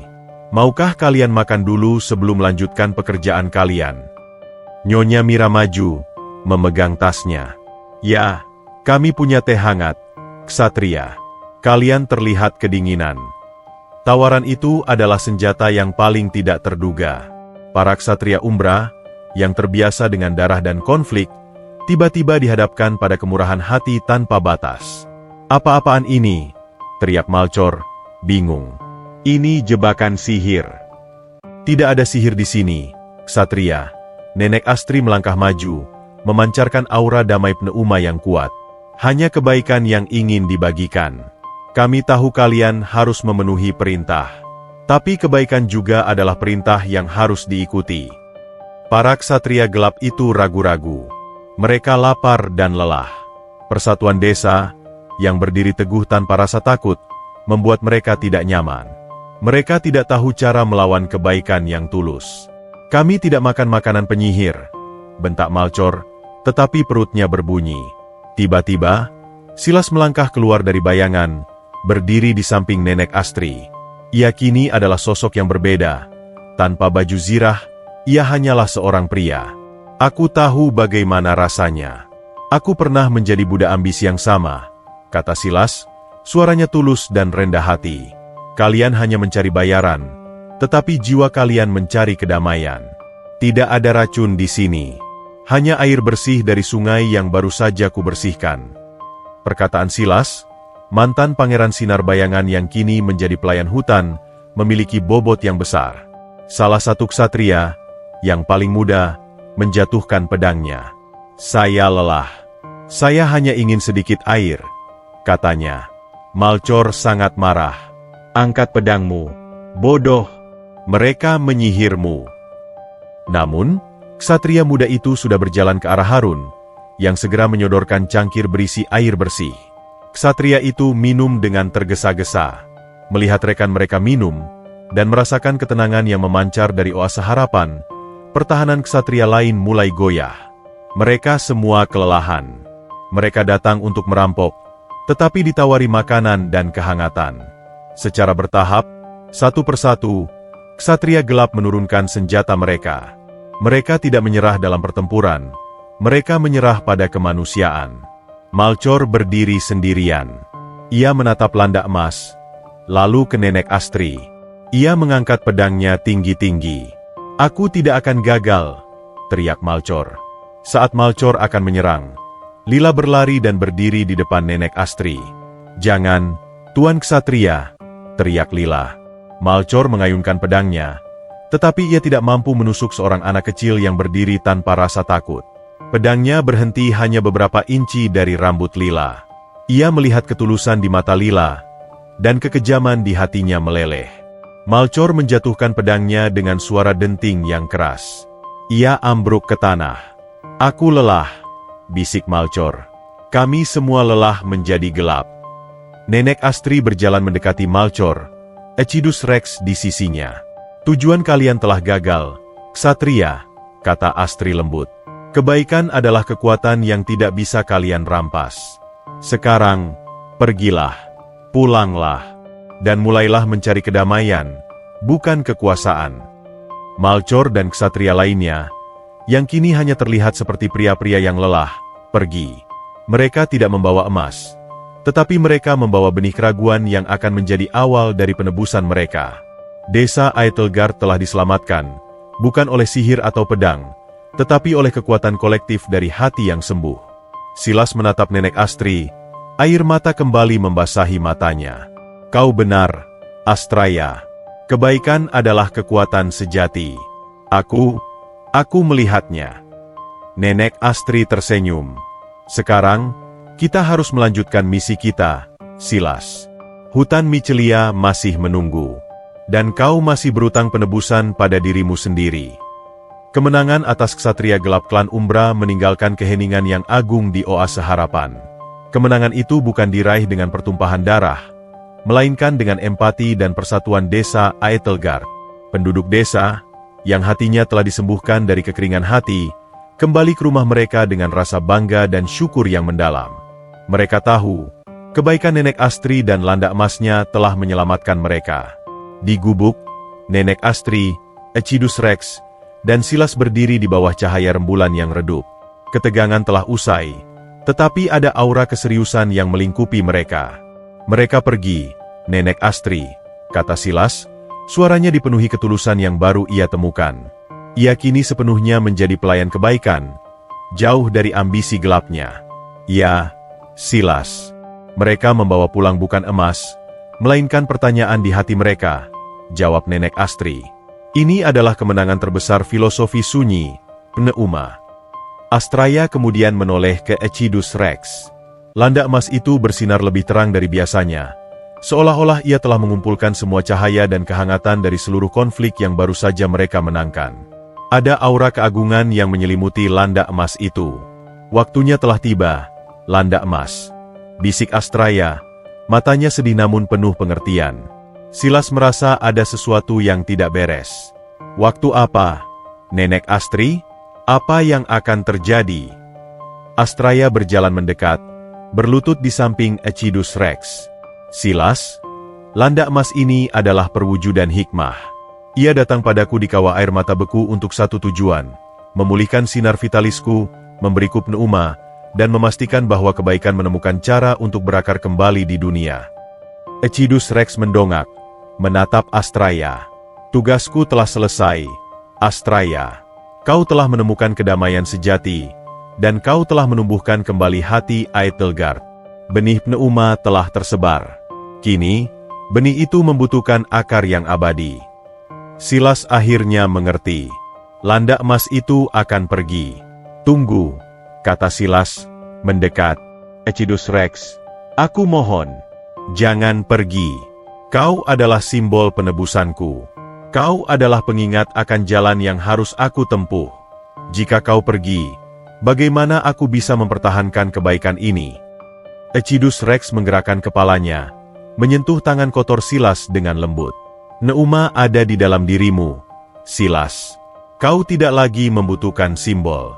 Kau adalah penebusan itu sendiri. Kebaikan tidak dipertahankan oleh Landa emas. Ia dipertahankan oleh hati yang telah sembuh. Nenek Astri mengambil botol kecil berisi ramuan yang ia simpan.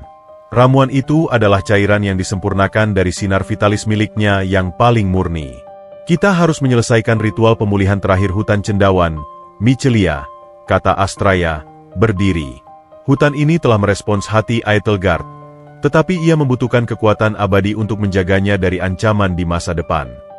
Nenek Astri memimpin Silas dan Ecidus Rex masuk lebih dalam ke Michelia, ke sebuah tempat di mana mereka telah menemukan tunas pohon kecil yang berani tumbuh di antara akar-akar tua. Tunas itu adalah pohon kehidupan baru bagi hutan ini. Silas, kata Nenek Astri, penebusanmu harus diakhiri dengan persembahan. Kau telah menunjukkan kesediaanmu untuk memberi. Sekarang, berikanlah janji. Aku berjanji, Nenek Astri, kata Silas, nadanya hikmat. Aku berjanji akan menghabiskan sisa hidupku sebagai pelayan Michelia. Aku akan melindungi hutan ini dan kebaikan di desa ini. Aku tidak akan pernah lagi mencari kekuasaan atau keagungan pribadi. Astraya mengangguk. Itu adalah persembahan yang sempurna. Ia kemudian mengambil Ecidus Rex dan mengangkatnya tinggi-tinggi di atas tunas pohon kehidupan Michelia. Ecidus Rex, bisik Astraya, air matanya jatuh. Terima kasih telah mengajarkanku bahwa kehancuran adalah pupuk bagi kedamaian yang baru. Pergilah dan jadilah akar bagi harapan ini. Landa emas itu mulai bersinar dengan intensitas yang luar biasa. Itu adalah pemandangan paling agung yang pernah dilihat Silas. Cahaya keemasan landa emas itu tidak menyilaukan, tetapi menenangkan. Cahaya itu mulai memudar, dan duri-duri emas Ecidus Rex mulai mencair, mengalir ke bawah seperti tetesan air. Landak emas itu mengorbankan eksistensinya, menyalurkan seluruh energinya, semua pneuma yang ia bawa, ke dalam tunas pohon kecil itu. Tunas pohon itu bergetar, dan dalam beberapa detik, ia tumbuh pesat, akarnya menembus dalam, batangnya kokoh, memancarkan aura keemasan lembut. Ecidus Rex telah bertransformasi menjadi akar abadi dan perlindungan filosofi sunyi bagi Michelia. Silas tersentak. Ia melihat pengorbanan Ecidus Rex yang tanpa pamrih. Pengorbanan yang dilakukan demi kebaikan yang lebih besar. Astraea mengusap air matanya. Ia tidak pergi, Silas. Ia telah menjadi bagian dari tempat ini. Ia akan menjaga kedamaian selamanya. Saat cahaya landak emas sepenuhnya menyatu dengan pohon, sesuatu terjadi pada Nenek Astri. Aura pneuma yang disalurkan Ecidus Rex telah menyelesaikan tujuannya. Astraea tidak lagi membutuhkan penyamaran. Penyamaran tua yang ia kenakan sebagai perisai dari masa lalu, kini terlepas.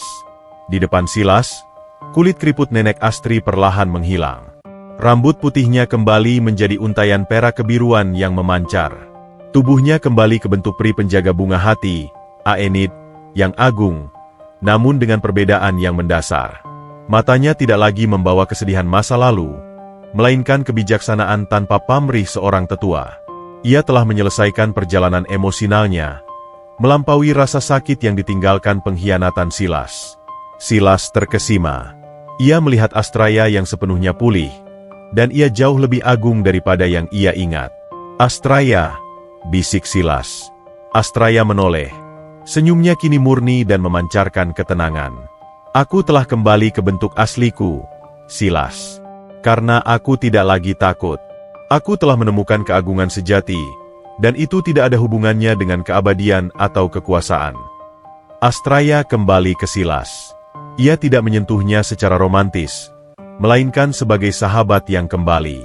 Tugas kita selesai di sini, Silas, kata Astraea. Hutan cendawan, Michelia, telah sembuh.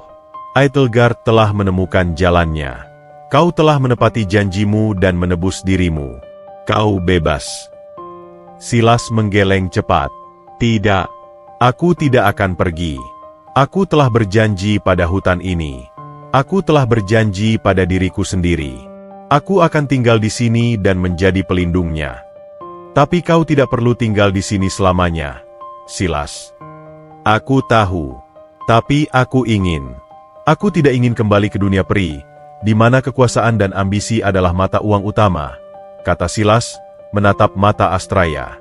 Aku tidak akan mencari pengampunan dari faksi-faksi lain. Aku akan menghabiskan sisa hidupku sebagai pelindung senyap di sini, memastikan kebaikan yang kau tanam tidak pernah layu. Astraea tersenyum. Ia tahu, permintaan Silas tulus. Pria itu telah berubah. Baiklah, Silas. Jika itu adalah jalan yang kau pilih. Tetapi ingat, penebusan sejati bukanlah hukuman. Penebusan adalah menemukan kedamaian dalam pelayanan. Mereka kembali ke gubuk. Cahaya fajar mulai menyentuh oase harapan, dan Astraea, kini dalam wujud peri penjaga yang agung, mulai menyusun rencananya. Ia tidak akan kembali ke tempat asalnya.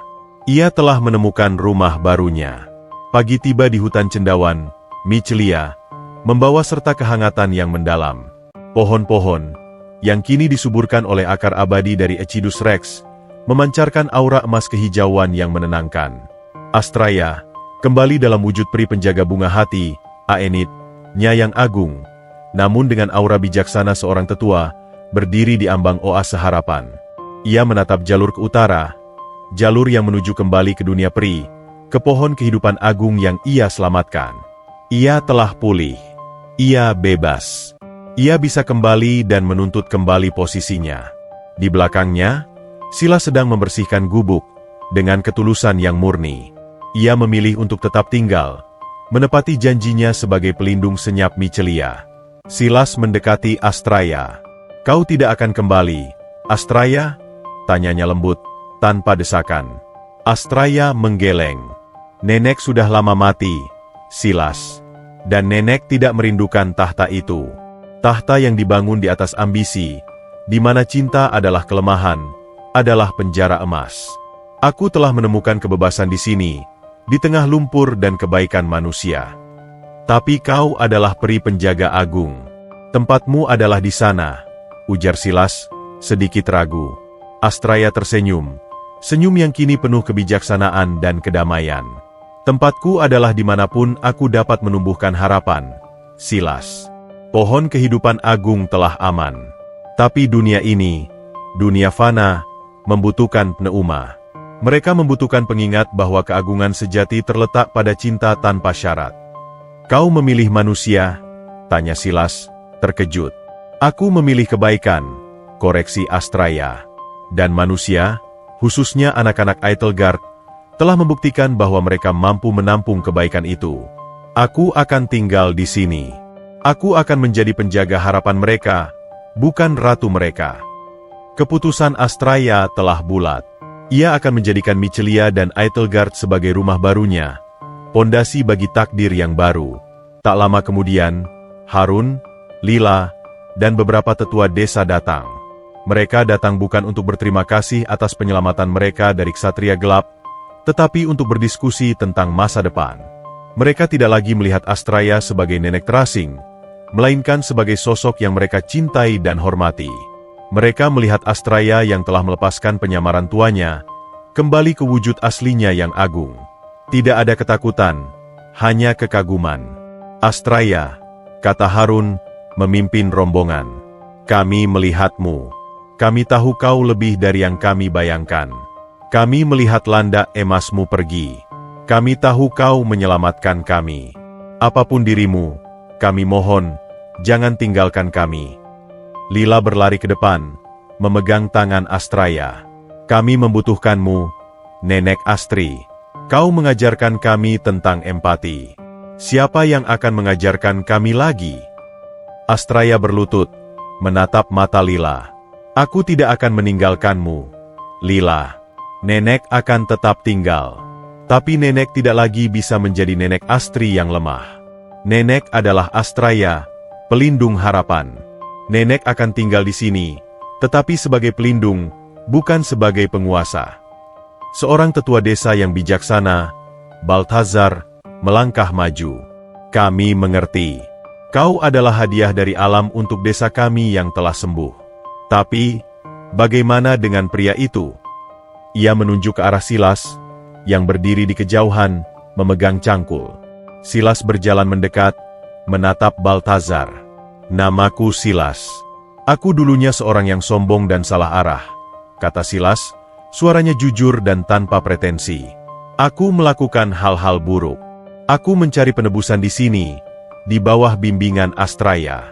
Aku tidak meminta ampunan dari kalian. Aku hanya meminta izin untuk melayani kalian. Aku berjanji, aku akan menjadi pelayan Michelia, memastikan hutan ini dan desa kalian tetap aman dan damai. Aku tidak akan pernah mencari kehormatan. Keraguan masih terpancar di wajah beberapa tetua, tetapi Harun dan Lila segera membela Silas. Dia membantu membersihkan hutan. Kakek Balthazar, seru Lila. Dia menolong burung yang terluka. Dia adalah orang baik sekarang. Dia tulus, Balthazar, kata Harun. Sama seperti kami, dia telah berubah karena Astraya. Dia adalah bukti nyata bahwa hati bisa disembuhkan. Balthazar memandang Astraya. Apakah kau percaya padanya? Aku percaya pada perubahan yang ada di matanya, jawab Astraya. Penebusannya adalah hadiah bagimu semua, dan ia akan melayaninya dengan setia.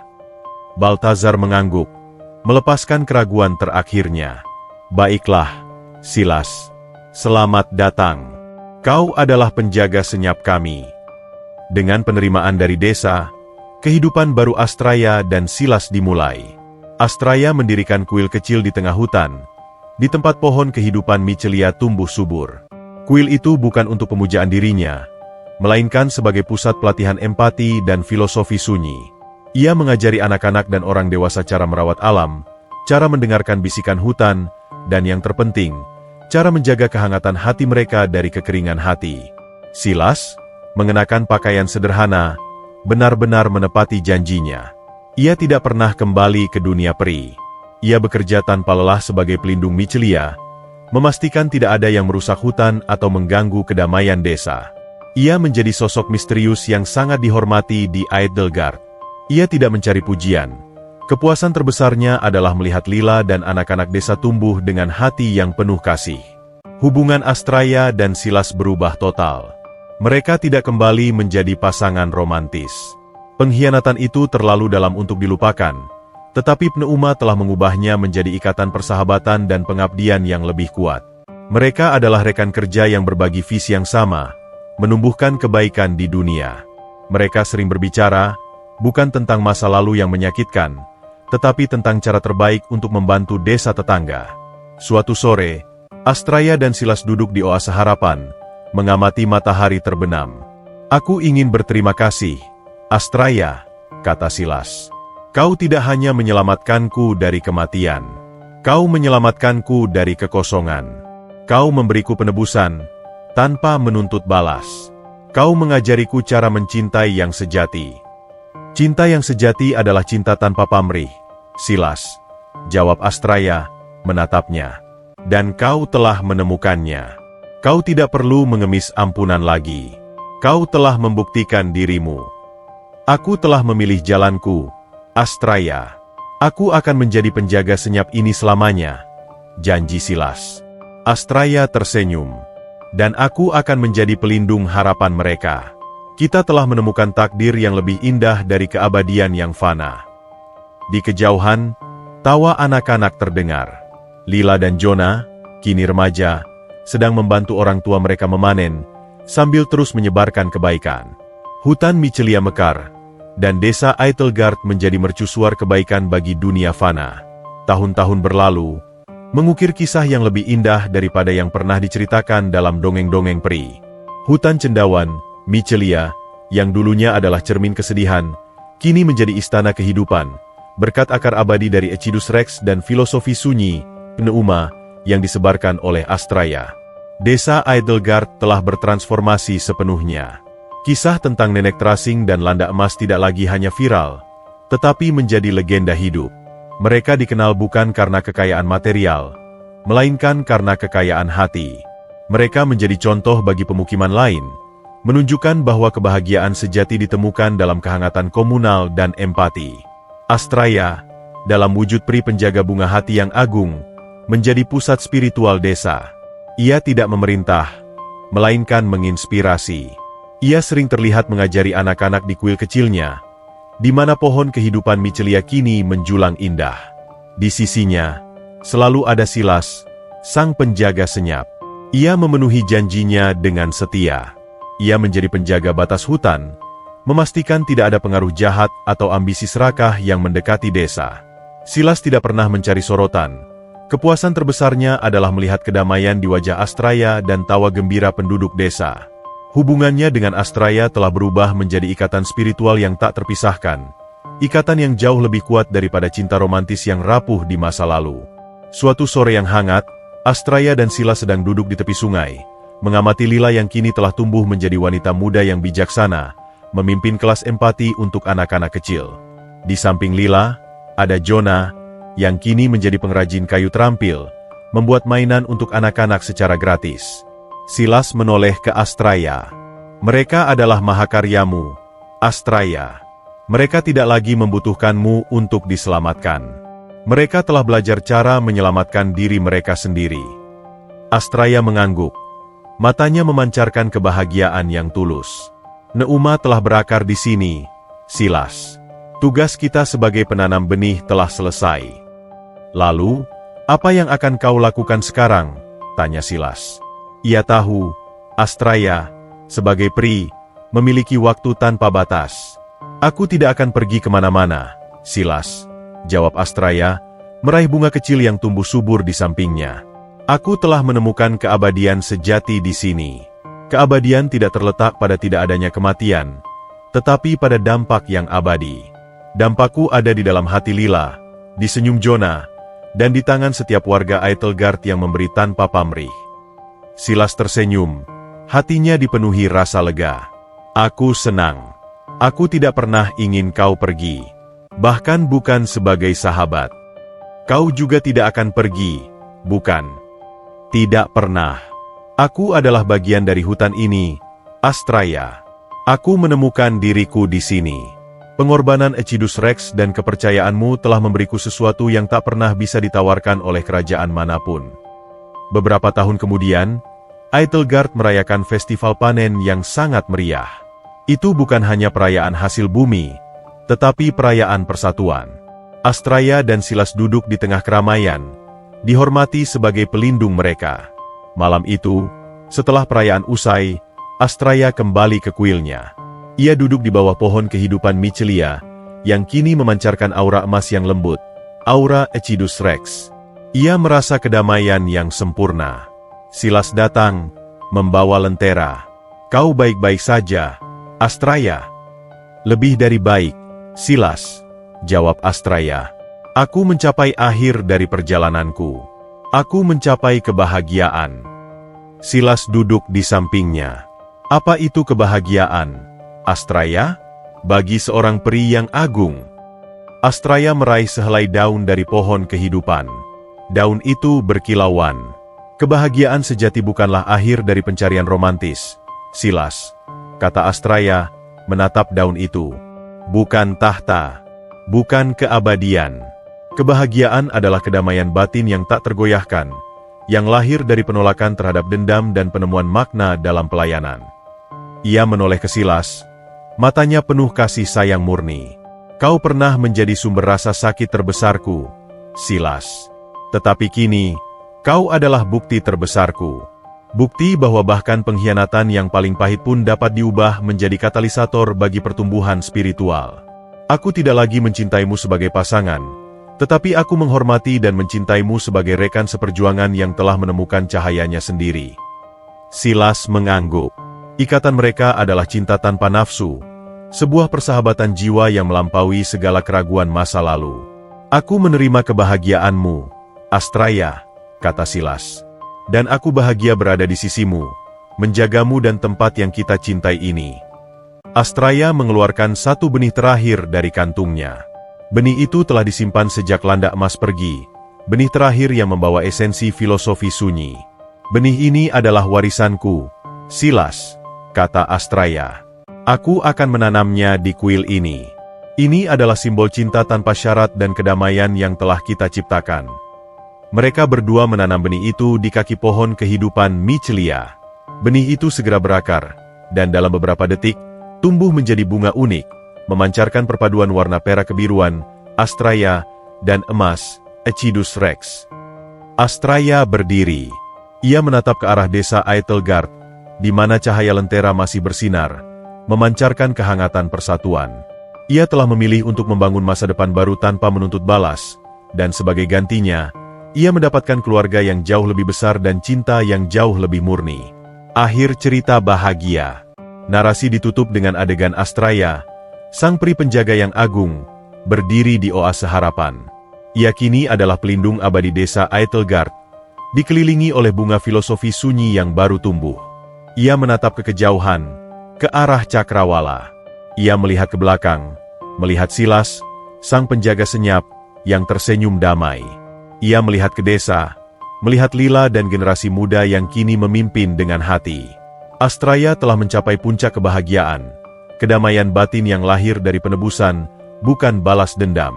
Kisah Nenek Terasing dan Landak Emas akan terus diceritakan, bukan sebagai kisah magis, melainkan sebagai legenda tentang kekuatan empati dan cinta tanpa syarat yang mampu mengubah gurun hati menjadi surga kebaikan. Astraya, dengan hati yang penuh kedamaian, tersenyum. Kisahnya telah sempurna. Tamat.